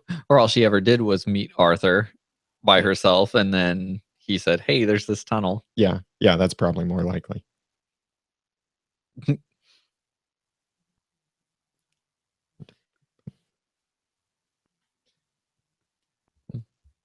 When Emma and Merlin are walking together toward this place with the flame, or where the flame used to be, Emma said that when she stopped, Emma said that the Dark Ones disappeared when she was not struggling with embracing the darkness. No, sorry, I'm completely botching that, because I wrote my notes in a really weird way, so let me try this again. Emma expressed this concern that because she wasn't seeing the Dark Ones anymore, that meant that she had fully embraced the darkness. Right. So I think as long as we see Emma seeing Dark Ones, that means she has not fully embraced the darkness. And keep in mind, she's still seeing the Dark Ones in Storybrooke. Yeah. Well, he made an excuse as to why that was. And in part, I believe it, because they're kind of like, this is historical. We want to see this with our own eyes. And so maybe that's why they're back. I forget what Rumpel actually said when he appeared in Storybrooke to her. But Rumpel has been appearing to her in Storybrooke in almost every episode. Yes, but the first time, what did he say to her? That he was essentially her guide to teach her about the darkness. First time in Storybrooke, though. Oh, first time. When she argued about why he was back and said, I already embraced the darkness, so why are you back? That's right. Yeah, she did say something like that. Yeah. He had some excuse. Maybe all Dark Ones just have access to previous Dark Ones in their unconscious mind. That's maybe what makes them so crazy. I keep coming up with theories, and yet we've sort of seen Emma alone with the darkness in her head, and none of my theories reveal themselves in those moments. Things like maybe, and I think someone else had suggested, maybe Emma isn't actually the Dark One at this point and she's being controlled by somebody else, but I don't think that's true either. I still think she's fighting more than she lets on, maybe more than she even knows. In Storybrooke, you mean? Mm-hmm. Yeah, I agree, and I have a theory about that later. Mm. So as Emma and Merlin make it to this place where the eternal flame was, the dagger, and I mentioned that I wanted to try and get screenshots of this, and I did, and I looked at all of the names that appear on the dagger as Emma is there summoning the first Dark One. And we saw the name Emma Swan, of course, Rumpelstiltskin, Zoso, Gorgon. You remember who that was? Yeah. Gorgon the Invincible, the wild boar looking thing. Yeah. Breathes fire, as I recall. Yeah. And then as that's going by all of these words, the letters for Nimue were also appearing, but never that name in full like some of these other names were. Besides that, there were no other names. Like even letters from other names, it was only these names that were cycling through on it. So sorry, we didn't learn any other names of anyone else, but it was neat to see Gorgon mentioned. That's a total hedging, because they're like, if we show one or two other names, everyone's going to think that we have to tell those stories. And we also can't limit the number of Dark Ones at a certain point later in the story if we want to. So we better only show the ones we've committed to. Yeah. I want to see Gorgon's backstory. Not really. This is the other scene that reminded me a lot of Buffy season 7. And just if anyone is planning on watching it and has not yet watched it, do not listen to what I'm about to say, because I'm totally going to spoil the finale of the entire series. But there's in the finale of the series, they basically use kind of the essence of this weapon called a scythe that was created specifically for the Slayers. They use the essence of that to kind of split the power of the Slayer and put it into everybody that has the potential to be the Slayer. And so it's this whole big revolutionary thing that the Slayer has always been alone in her fight. And then now suddenly there's so many of them and that they're not alone anymore. And so, I don't know, this whole scene about, going back through the line and all of that kind of thing just reminded me of Buffy, but also the whole using the dagger to kind of contact the previous people and use their kind of power and essence to help them. It was very Buffy-esque. What? I wasn't listening because I don't want to be spoiled. Just kidding. And insights like that is why Erin makes herself to be such a valuable participant on one's podcast. Our resident Buffy expert from Canada. Charmed. And charmed, yes. It's hard to not bring it up when the writers are the same, right? Mm-hmm. And Jane Espenson was huge on Buffy. So I try not to be too disturbed by that. I like to think of them as brilliant and original. Sorry, I just saw a funny comment in the chat room about Arthur doing yoga. Oh. Okay. I can't remember who it was that sent in this feedback or tweeted it or where it was or what, but someone pointed out nicely that in this, when Emma was overpowering the darkness, she yelled out, "I'm not nothing. I was never nothing." And that's quite a change from some of her thoughts of before, where she had essentially said before, "I was nothing. I was always nothing." And here she's embraced that she is special. She's a special little snowflake. That now happens to be the Dark One also. Wow. Yeah. Well, she's the savior, so I feel like it should be harder to tempt her because she already had power that she could actually use to protect her family, which is kind of what the Dark One is trying to tempt her with, power to protect her family.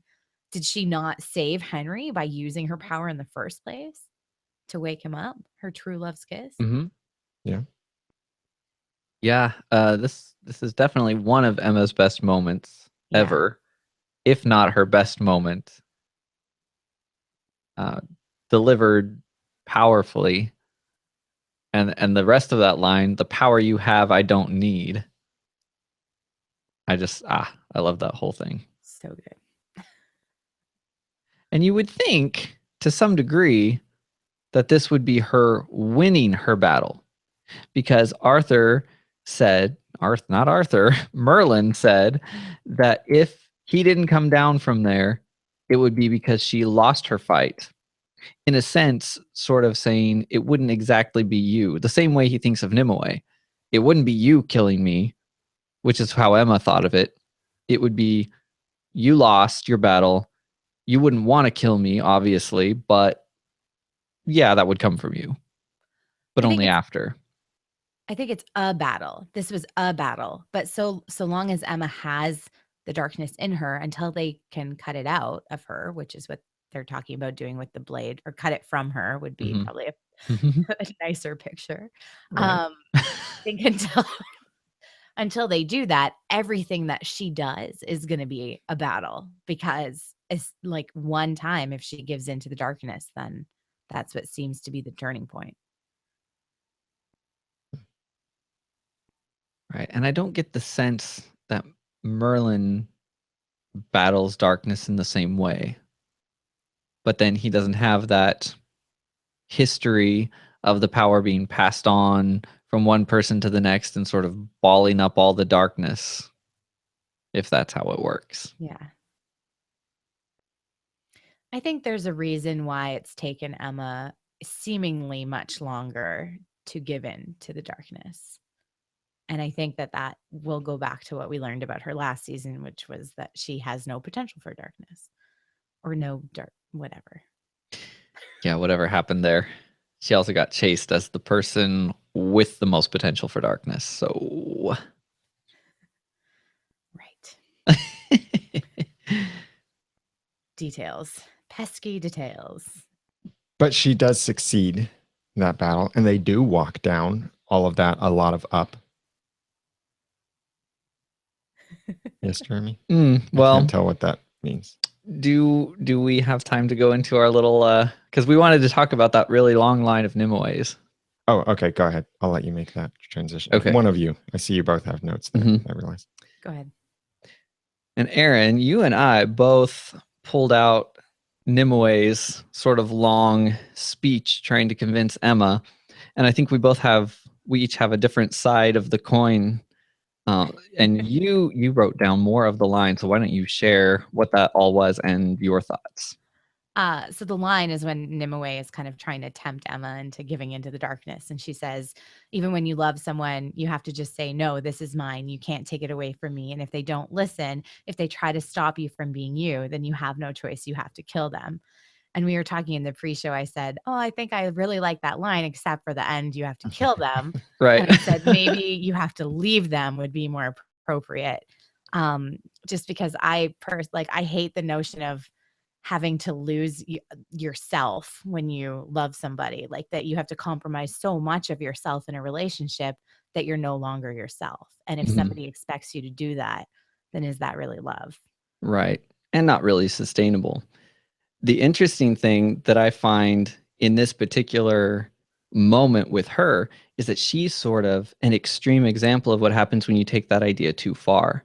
She's being asked to change or to turn away from something in her that clearly really is a problem and really does need to change.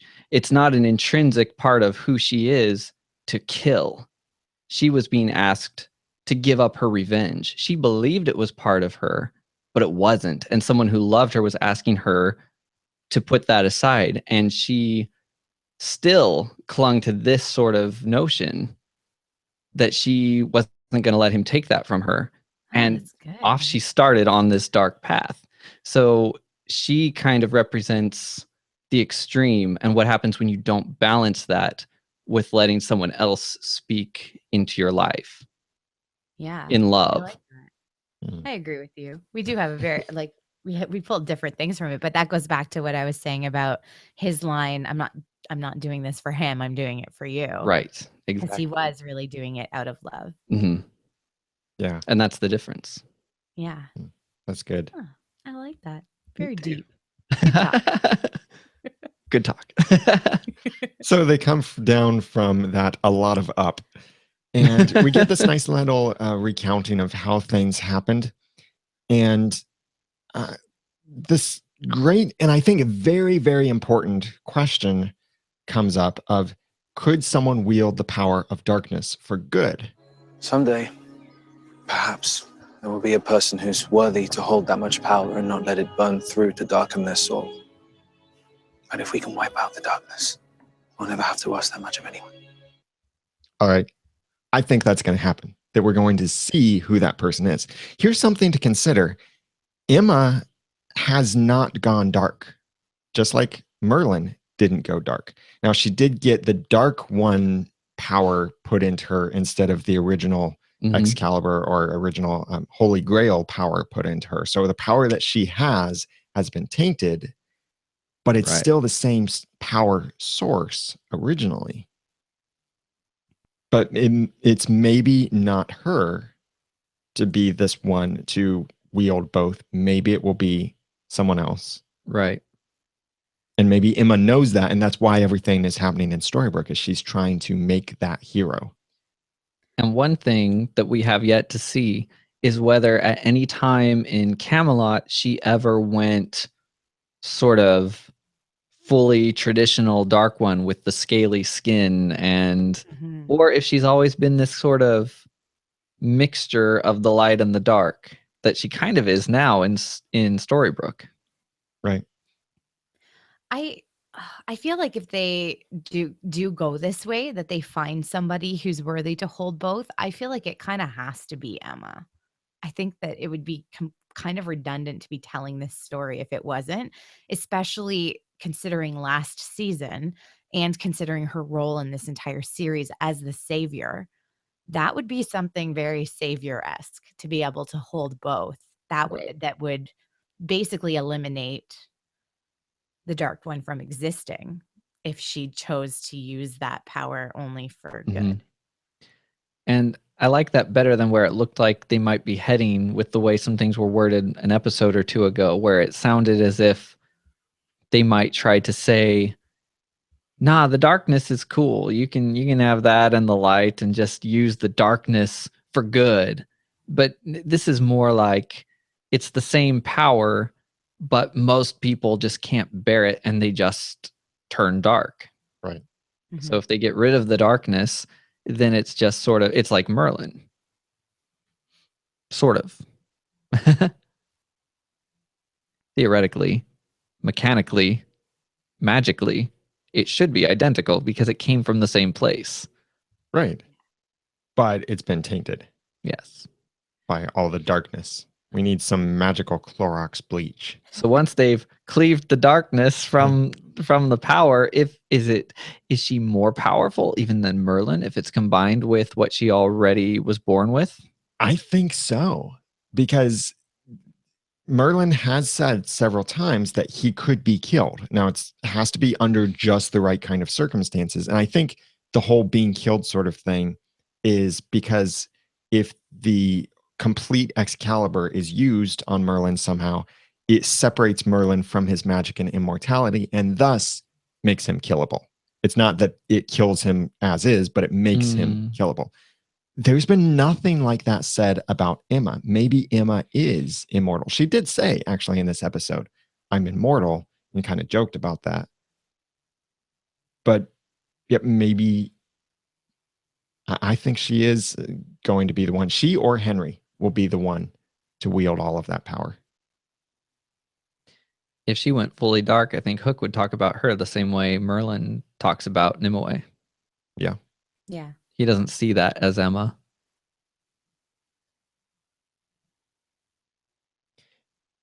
And we also see that it was a little spell that tethered Nimue's spirit to the dagger. Yes. So that she couldn't run wild and wreak havoc all across the lands.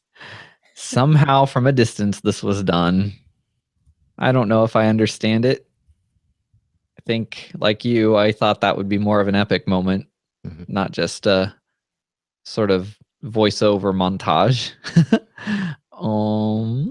They made up for it with other things in this episode, but it was cool to see. I don't know if they needed to spend a long time on it, but it seemed sort of I don't know, easy. Yeah, I wanted to see more to that. And then certainly when we see in the roundtable room, Zelina does it just with the wave of her hand. It's like, wait, where was the whole cauldron and the recipe and all of that? And you just do it with the wave of your hand after reading this book and poof, they made it's now tethered. Tethering easier than adding tethering to your mobile phone plan. I mean, they make it easier than blood magic though. Easier than they I mean, yeah, like now is it because it was Excalibur that it was so easy? Yes, I think so. Because it was Excalibur, because it was Merlin. Same thing with the dagger here. Because it was the Holy Grail and because it was the dagger, I think that's what allowed the tethering. I don't think you could tether anyone else to either the sword or the dagger. I don't know if Jane Espenson writes these episodes in sort of like the order that we see the scenes. But if she does, I just imagine this moment where she's almost done with the episode and she's really tired and maybe it's really late because this scene between the ease of the tethering and the lines, Zelina's lines. I mean, just an example. Cookies are done. And by cookies, I mean, then she goes into her explanation. What was that? It was... But then there was like an awesome line in this scene too. There were a lot of really funny lines, but yeah, it also sounded like whoever was writing them was very tired at the time, and they went with it. They're in the roundtable room. Merlin pointed out that his prophecy is still to be fulfilled. He did say to Arthur, "You will do that. You will use Excalibur to rid the land of darkness." I do wonder if he meant if you give it to me right now. That's a good point. So then that choice for him to not do it, did that undo that confidence that Merlin had? Yeah, Merlin didn't seem relaxed in the way that, yeah, this is all part of what I've foreseen. He didn't really look like that was what was going through his head. But I do think that if Arthur gave him the sword, then that could have been true. Now, when Arthur asked him to send away the people, I do wonder, is that when they left Camelot and then whoop over to Storybrooke? I would wonder that too, except that leaves no time for taking their memories and putting them into dream catchers, and something feels yet to come. They also still had Excalibur with them instead of in Emma's basement. Unless it was something like Merlin sent everybody to the same time, because also Zelina was there with everyone else in Granny's when they all whooped back. Yeah, but they are wearing the same things, except the one major difference is Regina here in this scene when she was whooped away was wearing a red cape, and in Storybrooke when they whoop into Granny's, or Granny's and all of them whoop there, that she doesn't have that cape. So the fact that they're also in Granny's makes me think that something happens. They all run to Granny's, they flee there, something happens, and that's how they then whoop into Storybrooke. I think they were whooped into Granny's, but still in Camelot. I think it was a little whoop, not a big whoop. It was like a people whoop, not a people in building whoop. This episode is brought to you by Whoop. And they're wearing the same clothes in all the flashbacks too. So yeah, that's true. At some point, they did start wearing the same outfits. When in Camelot, smell like the Camelotians do. Camelotians? But Merlin is now at Arthur's control. And Arthur is a big baby with a beard and half a sword. Yeah. Half a man with half a sword solving riddles from a tree. Who's the tree now being a person whose name is written on half a sword and is under the control of it. So wait, who is the dagger now? Emma? Yeah, she has her Okay. own dagger. Yeah, I forgot what happened in that final scene where he got vooped away. And then there's this crazy pregnant wicked woman who's with them. It's the hormones talking. She is so funny though. She brings so much humor. Like not awkward, charming humor, like legitimate humor. Yeah. Yeah.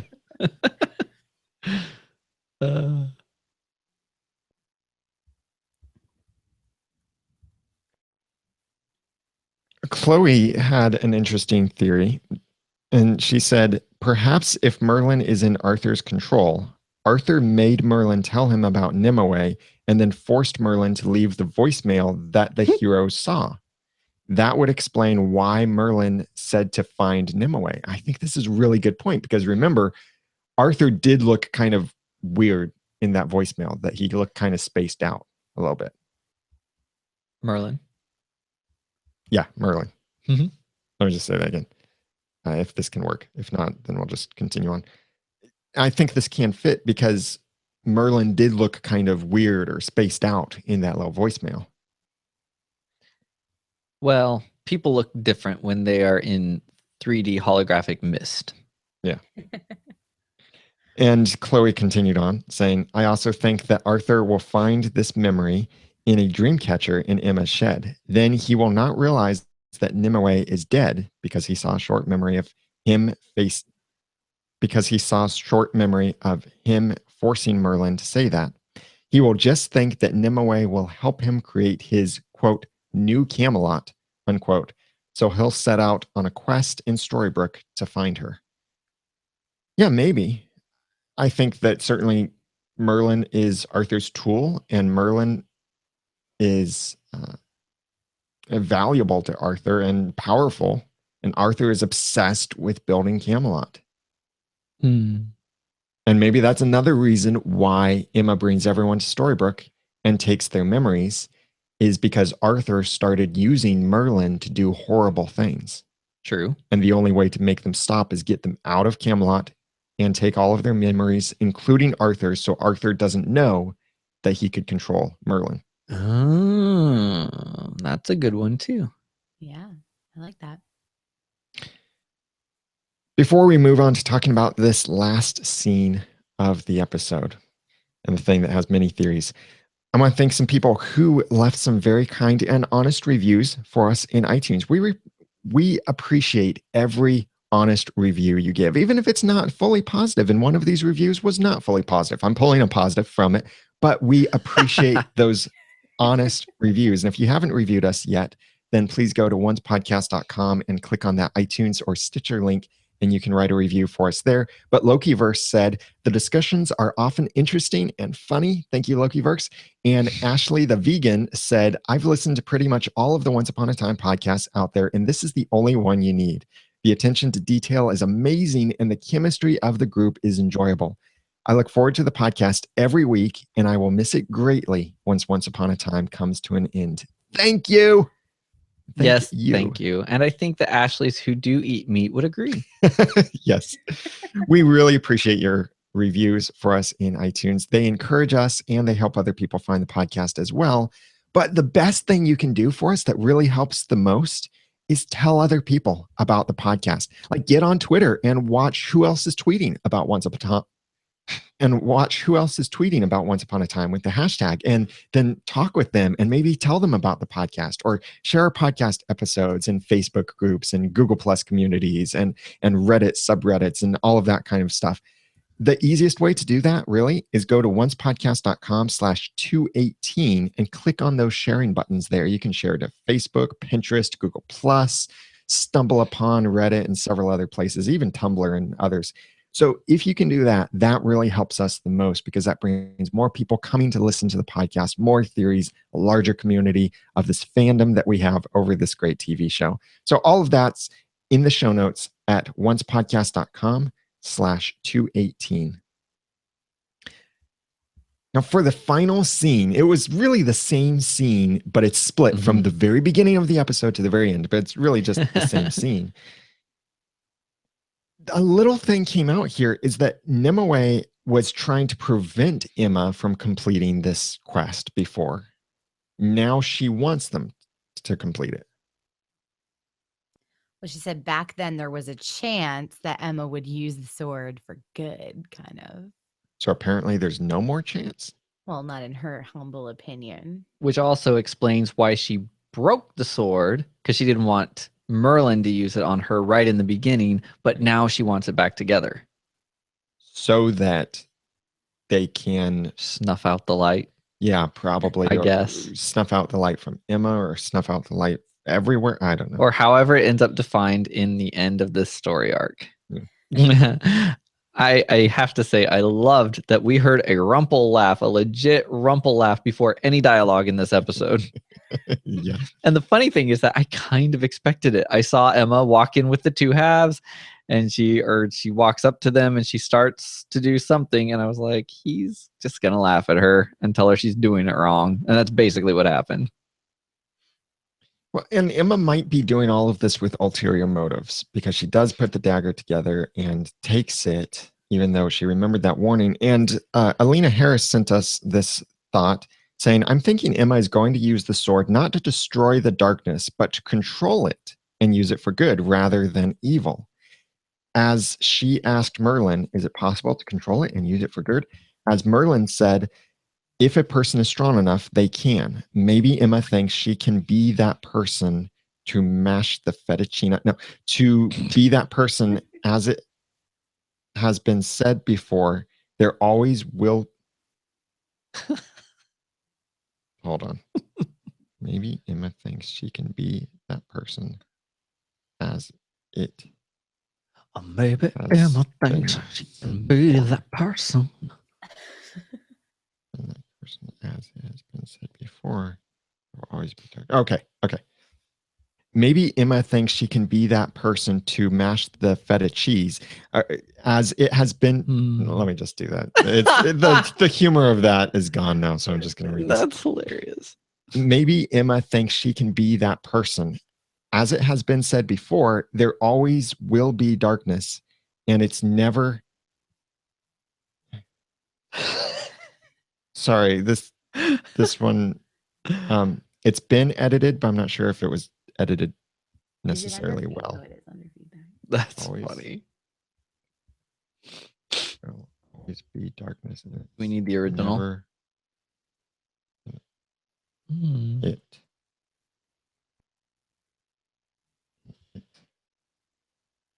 Never. It makes sense how it is, I think. Okay. Well, I've already made some edits. That's why it's making more sense. Okay, let me try this again. Maybe Emma thinks she can be that person.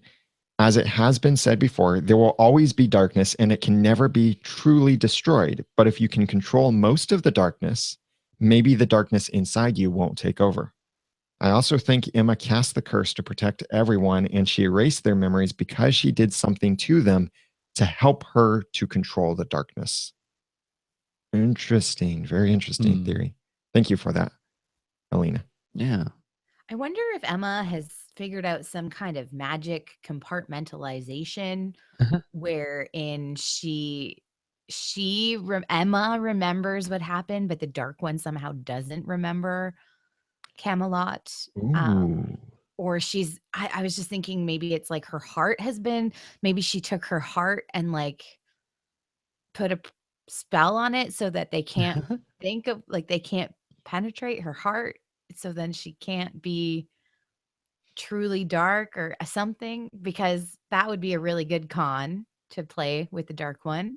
And then it would make sense. Her actions would make more sense if she thinks that she can be that person, or if she has had some confirmation that she can be that person. Yeah, I like that. Interesting. I But did in general. You go ahead. You had a response. I say she was supposed to leave Excalibur alone. She Yeah. thought of those words, and then she didn't leave Excalibur alone. So no matter how good her intentions are, Merlin has seen something. Well, he's seen bad things. Bad things, which will Emma. come from this. And we're not talking about stealing an Apollo bar. Probably. She could, I guess. I was about to say maybe that was before when she was originally going to do it in the Enchanted Forest or in Oh, Camelot. maybe not this but then, time. but then that doesn't make sense because the Dark One said that they didn't want her to do it then because in the other side of things, bad things like good things would have happened. Yeah.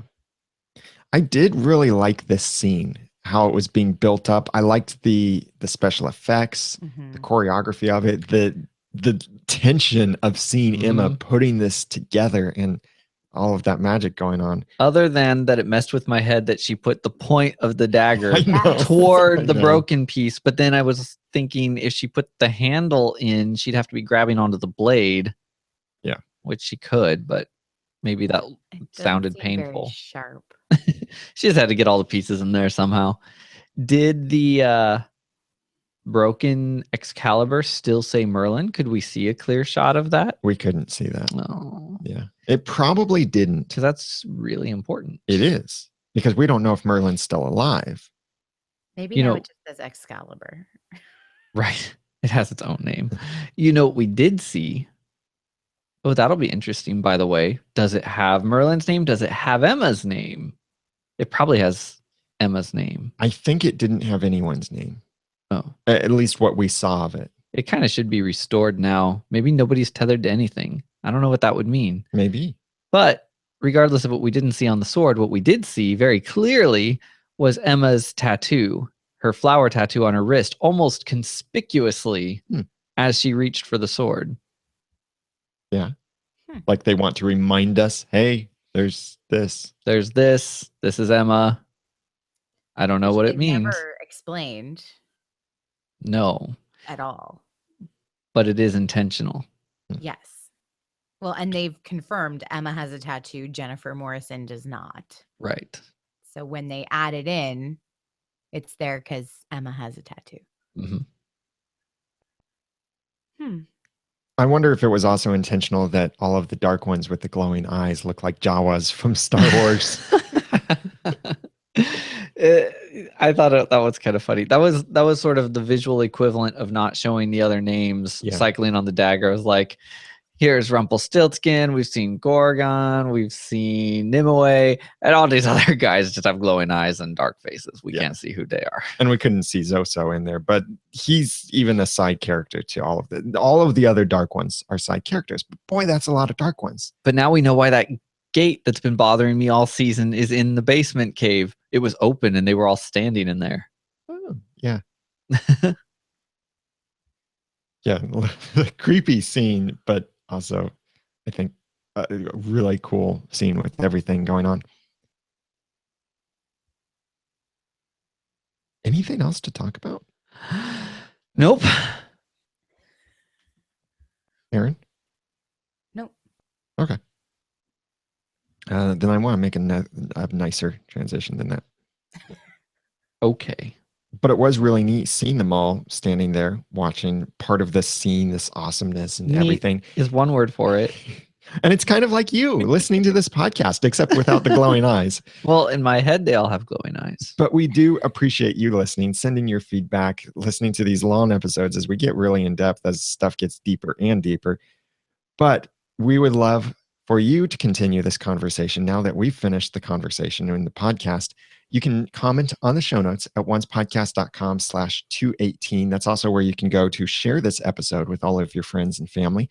And join the forums over at oncepodcast.com/forums. It's free and easy, and you can talk about any episode over there. You can discuss spoilers. You can even have off-topic conversations over there. It's a great place to hang out in the chat room, to hang out all day when you should be working or doing other amazing things in that chat room and building great relationships there. There's been some great friendships come from that. It's a great community. And check out all of that then at oncepodcast.com. Please connect with us on Twitter at Once Podcast. And I'm Daniel J. Lewis on Twitter at The Ramen Noodle. I'm Jeremy Laughlin on Twitter at Phlegon. That's PHLEGON. I'm Erin, and I'm on Twitter at Erin J. Cruz. This podcast would not be possible without our great team of volunteers who help us episode after episode. So special thanks to Corbin for sorting our feedback, Jack for writing our show notes, John Buchanan for editing our episodes, Hunter Hathaway and Jacqueline for providing our spoilers. You'll hear from them in a moment. Jacqueline and Matthew Paul for moderating the forums, Keb managing our timeline, and my fellow co-host doing this podcast with me. So until next time, remember, take the power. Take the power. Take the power. Take the power. And thanks for listening.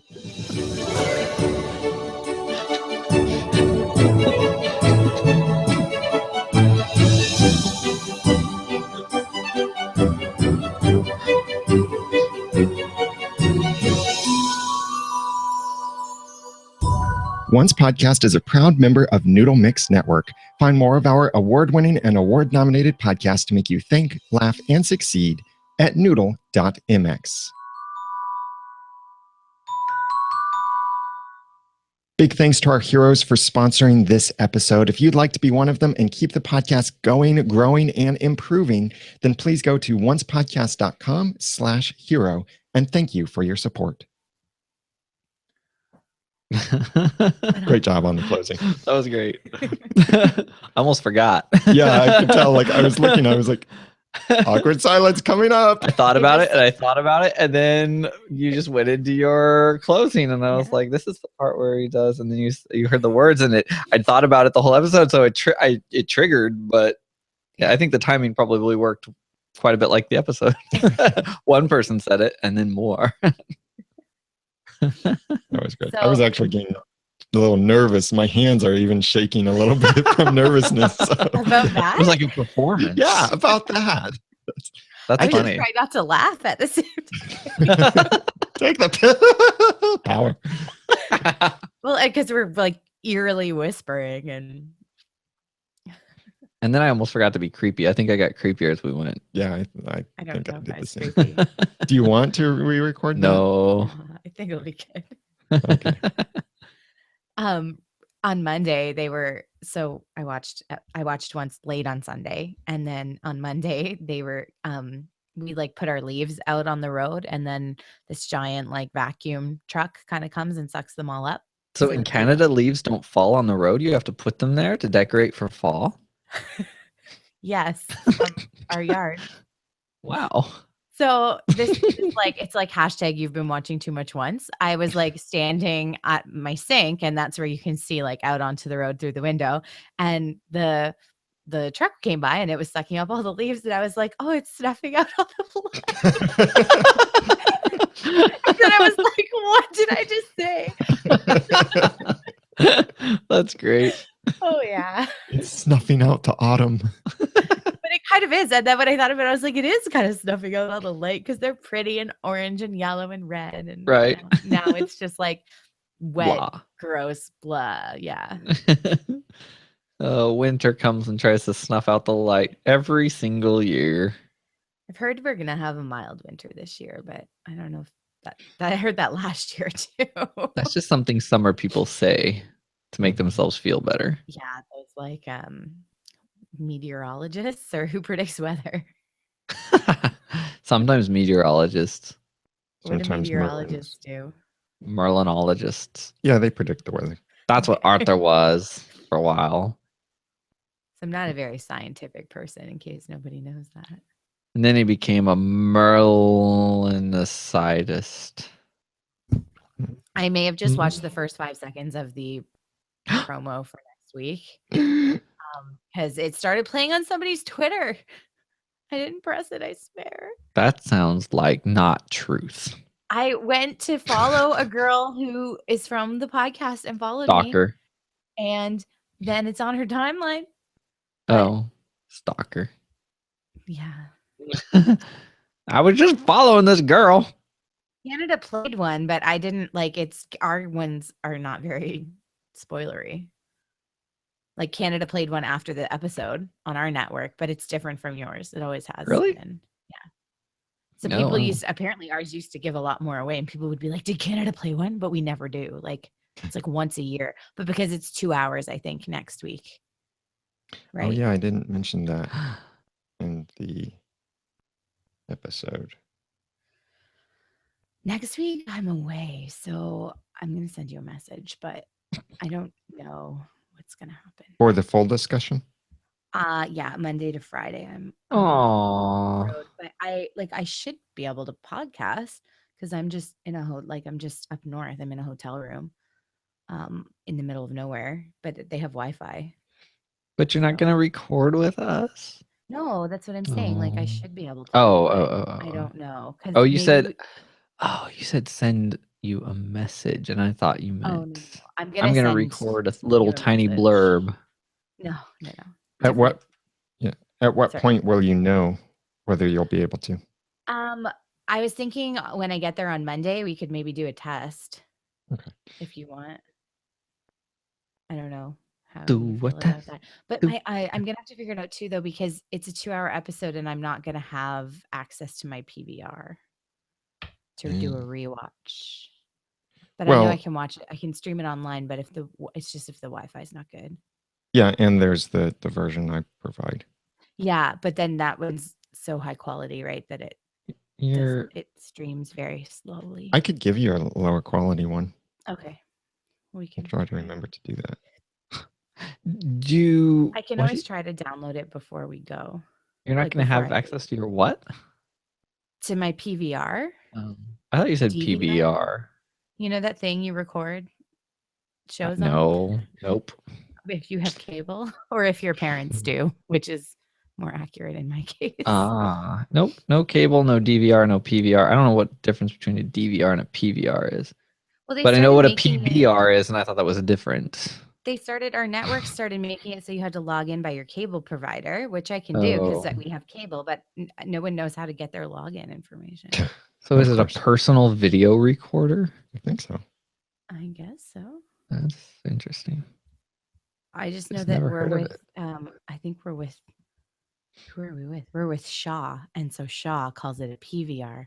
I think Rogers calls it a DVR. Yep. Which is digital recorder. DVR is all we say here. I've always wanted one. Well, DVR is all we ever say here. And I've always wanted one, but I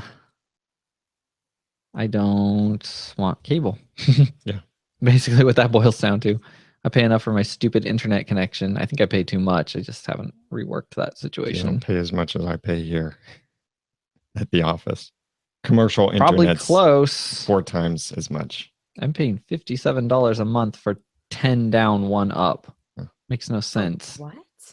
10 megabits down, 1 megabit up. I'm paying 175 here. Oh, gosh. Well, that will be what I'll be paying for 50 down and 20 up. Which will be nice once they upgrade me to that speed. I don't even know what language you guys are speaking right now. We're speaking geek. Speaking geek. We're speaking geek mythology. Let's download. With unlimited bandwidth. Well, unlimited transfer, but your speed. Right. Well, I don't know about that stuff. That's what I'm saying. If it were unlimited, I think it would snuff out all the light. I mean, the bandwidth is unlimited, right? Is that usually? Yeah. But apparently they started charging and then. Well, bandwidth is such a. I don't even think that's the right term. People used to say bandwidth to mean speed, and now they're starting to kind of. They sometimes say it for just like. Not really, they just call it data. Which is data, and it's like, well, okay, that's like uploads and downloads, and it's not a very descriptive term, but it's what people kind of remember-ish. Mm-hmm. Yeah, I think data is what I'm talking about. Which makes sense because that's what you use on a phone if you happen to have a phone that has data. So 10 megabits down, it seems to take about an hour and a half to download an episode that's less than 2 gigs. Hour to an hour and a half. And some of that might be limited by, say, Dropbox or whatever. But yeah, obviously, if I could have 50 instead of 10, I could get it much faster. Threaten to cancel. I know. But then I think I might need a new modem as well. I've owned the same cable modem since the year 2000, and I might need to upgrade. You call and ask for what is it? Customer retention. Yeah. Or just say, I'm going to cancel. Say, hey guys, I'd like to be retained. Who can help me be retained? Keep an eye on Woot or on deals.kinja.com, which is the deal site that feeds Lifehacker. They're all part of the same network. Oh. Because whenever there's a deal on that really good modem, the Motorola really good modem, they always highlight it. Okay. And I always think, should I get one of those right now or not? But I probably won't, because we're trying to make it so our next house has fiber. But that might not be possible. I don't know. Do you guys have areas like big cities where the whole city kind of has Wi-Fi that's provided by a cable company or a phone company? Where I've ever been. Yes. But that's really closer to the city currently. Yeah. It's in like here in all of the like the weird obscure northern, not all of them, but in some of the like weird northern locations that they send me to, you can log in to like Shaw or Kojiko or like whatever, cable company, phone company. Just you anywhere? can log in. Yeah. Like it's just kind of throughout the city. And then one of my best friends is in South Korea right now teaching, and she said that that's what it's like there. Like it's just the whole city is Wi-Fi. Oh, that's cool. Yeah, we don't have that too much. It's cool for somebody who doesn't have a smartphone. Yeah. All right. Well, I will need to play these spoilers. Okay. Play the spoilers. Good night. So I should let you go, Aaron. Yes. Bye. I have a soccer game in an hour and 15 minutes. I thought you were telling us to have a soccer game. I'm tired. That's 10:30 in case anyone doesn't know what time it is right now. All right. Have a good night. Thanks. Good night. You too. Thanks for joining us. All right, everybody else, we are going to play these spoilers, so please don't chat about these here in the chat room on Noodle.mx Network, but you can go to the forums over at oncepodcast.com/forums and chat about these spoilers over there. There will be nothing else after the spoilers. I'll simply say good night, and that'll be it. So if you don't want to hear spoilers, stop the playback on this video now or mute it or whatever, and you can still hang out and chat in the chat room. Otherwise, thanks for joining us. Have a good night. And here come the spoilers in 5, 4. Hi, Oncers. I'm Hunter Hathaway. And I'm Jacqueline. And it's spoiler time for Once podcast. We have a lot to talk about because this week is episode 508, Birth, and 509, The Bear King. So in the first hour, Birth, tensions in Camelot come to a head when Merlin, now under Arthur's control, delivers an ultimatum to Emma. Hand over the Dark One dagger and the Promethean spark, or he will kill her entire family. Refusing to give in, Emma and our heroes face off against Arthur, Merlin, and Zelina in an epic battle of magic and will.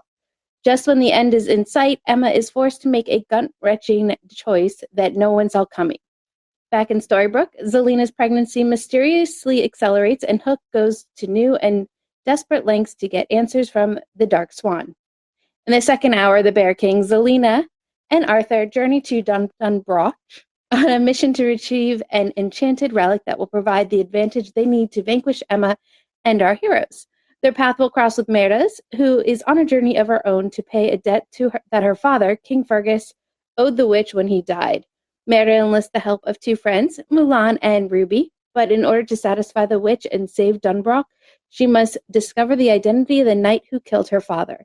In flashbacks, Merda learns about bravery and honor as she trains for a combat and rides along Fergus in the infamous battle that claims his life. A lot going on. It's a lot going on, and there are some things that instantly we can pick up on. So, for example, the mysterious pregnancy and the fact that David Anders is returning as Dr. Whale means we are probably going to see the birth of baby Greenbean. But considering last week she didn't even look pregnant. Right. I don't know how her pregnancy is mysteriously accelerated, but it is. And so there's that. Okay, so Birth is written by David H. Goodman and Jerome Schwartz and is directed by Eagle Eligson. But as you said, it guest stars David Andrews back as Dr. Whale, and we have Ingrid Torrance as Nurse Ratched. Yes. And then The Bear King is written by Andrew Chambliss and is directed by Jeffrey Hildrew. Or Joffrey. Or perhaps Joffrey, maybe. Yes. My friend had his name spelled that way, and it was Joffrey. And in that episode, of course, we are going to see Jamie Chung and Megan Ori return as Mulan and Ruby. And we're pretty sure this is the episode where the lesbian, gay, transgender, and bisexual relationship will be explored. And at last check, we think it's probably Mulan and Ruby. Yeah. So look for that in this episode. Yes. We have other guest stars. We got Glenn Keogh as King Fergus, Caroline Moran as Queen Eleanor, Lily Knight as Witch, Richard Straw as Edgar, Paul Telfer as Lord Mackintosh, Marco D'Angelo as Lord MacGuffin, Josh Hallam as Lord Dingwall, and then finally, why we didn't have this last week, Matthew Olson as Brother 1, Jordan Olson as Brother 2, and Colton Barnett as Brother 3. They must finally get speaking lines. Yeah. But it would have been nice if they'd given us names last week. It's obviously not enough that they get real names. They're just brothers 1, 2, and 3. But they probably at least speak this week. Even in the movie, they didn't even have names. Right. They were just boys. So this week, in preparation for the big 2-hour episode, we do have quite a few promos. Yes, we do. The first one is the standard one that airs at the end of every episode. Mm-hmm. And we see Emma fighting King Arthur. There's a lot of Captain Swan moments in the promo, including Hook professing his love for Emma, no matter what she's done. And there's something going on at the Dark Swan house. It looks like there's kind of a spell that sort of washes over the house when she slams the sword into the ground. Mm-hmm. And we do see Regina warn Hook that Emma is manipulating him. And then the voiceover starts talking about a startling revelation. And, we end with the swan swimming on the title card. I thought that was so cool. I was really liking that. Mm-hmm. So then, not too long ago, promo 2 came out. And really, it is the entirety of promo 1, besides very, very little. It was very Zelina-centric. She confronts Emma, asking her what she's going to do. Then you get pretty much the entire first promo. And then you see, it looks like Emma starts fighting with Merlin, and they both have their magic going. Yeah, it kind of looks like if you've seen Harry Potter and the Order of the Phoenix, it sort of looks like Dumbledore versus Voldemort at the end, the Battle of the Ministry. Yes. And then, shockingly, we got a Canadian promo. We did. We haven't gotten one all season. And it was really hard to hear. It was. So it's kind of brief, but we do see Emma talking to Henry and Camelot, saying she wants to get rid of the darkness, but has to use it one more time. There's a scene where it looks like Hook is either yelling or summoning Emma. And I and Hunter sort of agree that Emma is probably going to tell Hook what her plan is. Or part of it. Or at least part of it. But then, of course, in present day, he can't remember because of amnesia. Right. The last little scene of that, Hook shows up with, I'm guessing it's in Regina's office, or I don't know. It looks like it's present day. And he's like, looks like he's hurt, and he's asking for help. Yeah. So I don't know if that's part of the plan. I don't know. I think that in the first hour, definitely, we're going to learn all about Emma's plan and really what happened in Camelot 6 weeks ago. Yes. That's kind of the big episode. And then the Bear King is a bit of a breather with our secondary characters. Yes. So funness. But we did not get a sneak peek yet. They'll probably release that probably later today or tomorrow. Right. For those of you who don't know, Hunter and I actually record these a couple hours before the podcast, the live airing of the podcast, which is why when we say there's no sneak peek and then it turns out that we did get a sneak peek, we're not lying to you. It's just that we don't have it at the moment. Right. But we did get some photos, and we got one single one at first. This was a leaked one. Yes, I did see that one. Yes. Emma's holding the sword, a glowing sword. It is glowing. And it's broken. It is broken. So it's Camelot 6 weeks ago because Emma's wearing her white gown and she's kneeling over what looks like Hook, who is knocked out. Yes. Looks like he's unconscious. So whatever Emma's plan is, it's probably involving Hook. And then just like in the last hour, they have finally released a lot of the promo photos for this episode, but they don't really give away anything. It's a lot of stuff we've already seen in the promos, but there's a lot of Hook and Emma in Storybrooke because she's dark. And Hook has his pirate scope and he's looking off into the distance at, I'm guessing, people coming. Mm-hmm. And then there's a lot of those. And then flash over to in Camelot, Arthur's holding up the broken sword. Zelina now has new clothes. She's got a new outfit. And she looked like she did back in the season when we first met her. What was it? Season 3B. 3B. Yep, she's Wicked Witch then, again. Yeah, but she doesn't have her necklace yet. Oh. But she's got the hat on and she looks like she did back then. And in one photo, she's actually holding this little gold box. So I don't know what's in it unless that's what they're going to put the ember in. Mm. And Emma has her dagger. And it looks like she's getting ready to fight someone. She's crouched down really low, holding the dagger weirdly. And yes, it's just weird and awkward looking. So they're mostly, it sounds like, stills from the first hour. And that's kind of what we saw with all the promos, too. There's pretty much nothing, if anything, about the episode of The Bear King. I think they're keeping it a surprise as to the whole Ruby and Mulan coming back. Yeah. So. But we did get a script tease. Yes, we did. I love script teases. Mostly you love our reenactments. Of course, because, yes. I mean, they're funny. Okay, so in this one, we have Dr. Whale and Regina. Who do you want to play? Well, you love Regina, so I will be Dr. Whale. Alrighty. So Dr. Whale extends his hand as to shake, and he goes, Dr. Whale. We really need another doctor in this town. What's with the dye job? And for those of you who don't know, David Anders has been starring on the CW show iZombie, where he plays Blaine, and he has to dye his hair for that. It's a very zombie white because he's dead. Yes. And if you're not watching that show, quick shout out, you should. It's actually amazing. Okay. I haven't watched it yet. So it's really good. But yes, so I'm excited to see him. It's been quite a while. I think the last time we saw him was him delivering Snow White's baby. So. All right. So we have some other information outside of these 2 episodes. Yes. Some big one. The big one here really is not necessarily surprising, but is fun.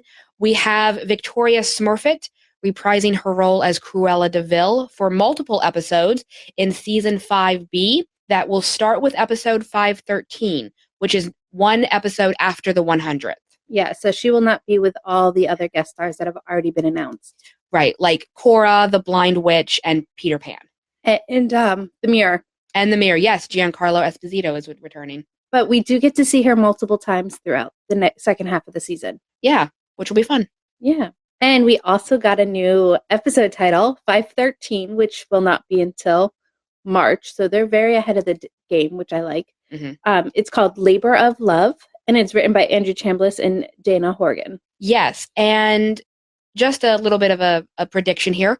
We think that this is most likely a Hercules and Meg-centric episode. Last week, we did tell you about the casting call for Hercules and Meg.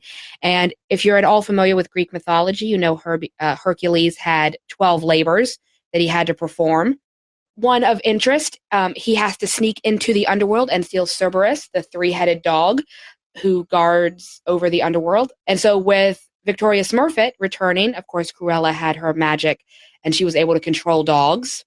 So maybe that's why she's coming back. She's going to be helpful in the underworld. Oh, fun. Yeah. So that's all we're going to give you this week. There has been some more stuff coming out, but we'll be able to talk about that when it comes closer because it doesn't happen till March. Right. So we don't want to forget about that and then it be a surprise again. So we'll just talk about it closer to those episodes.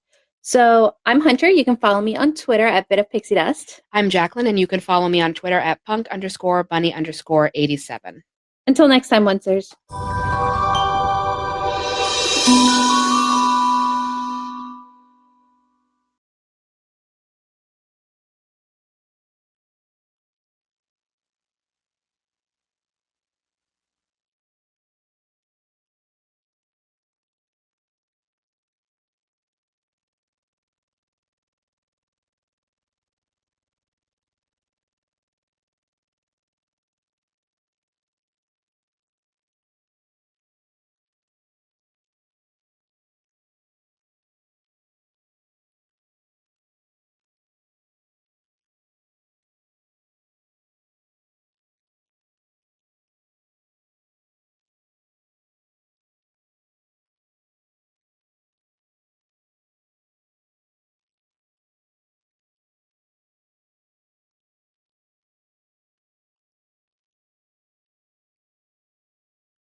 That's it. Thank you very much for joining us, and have a good night.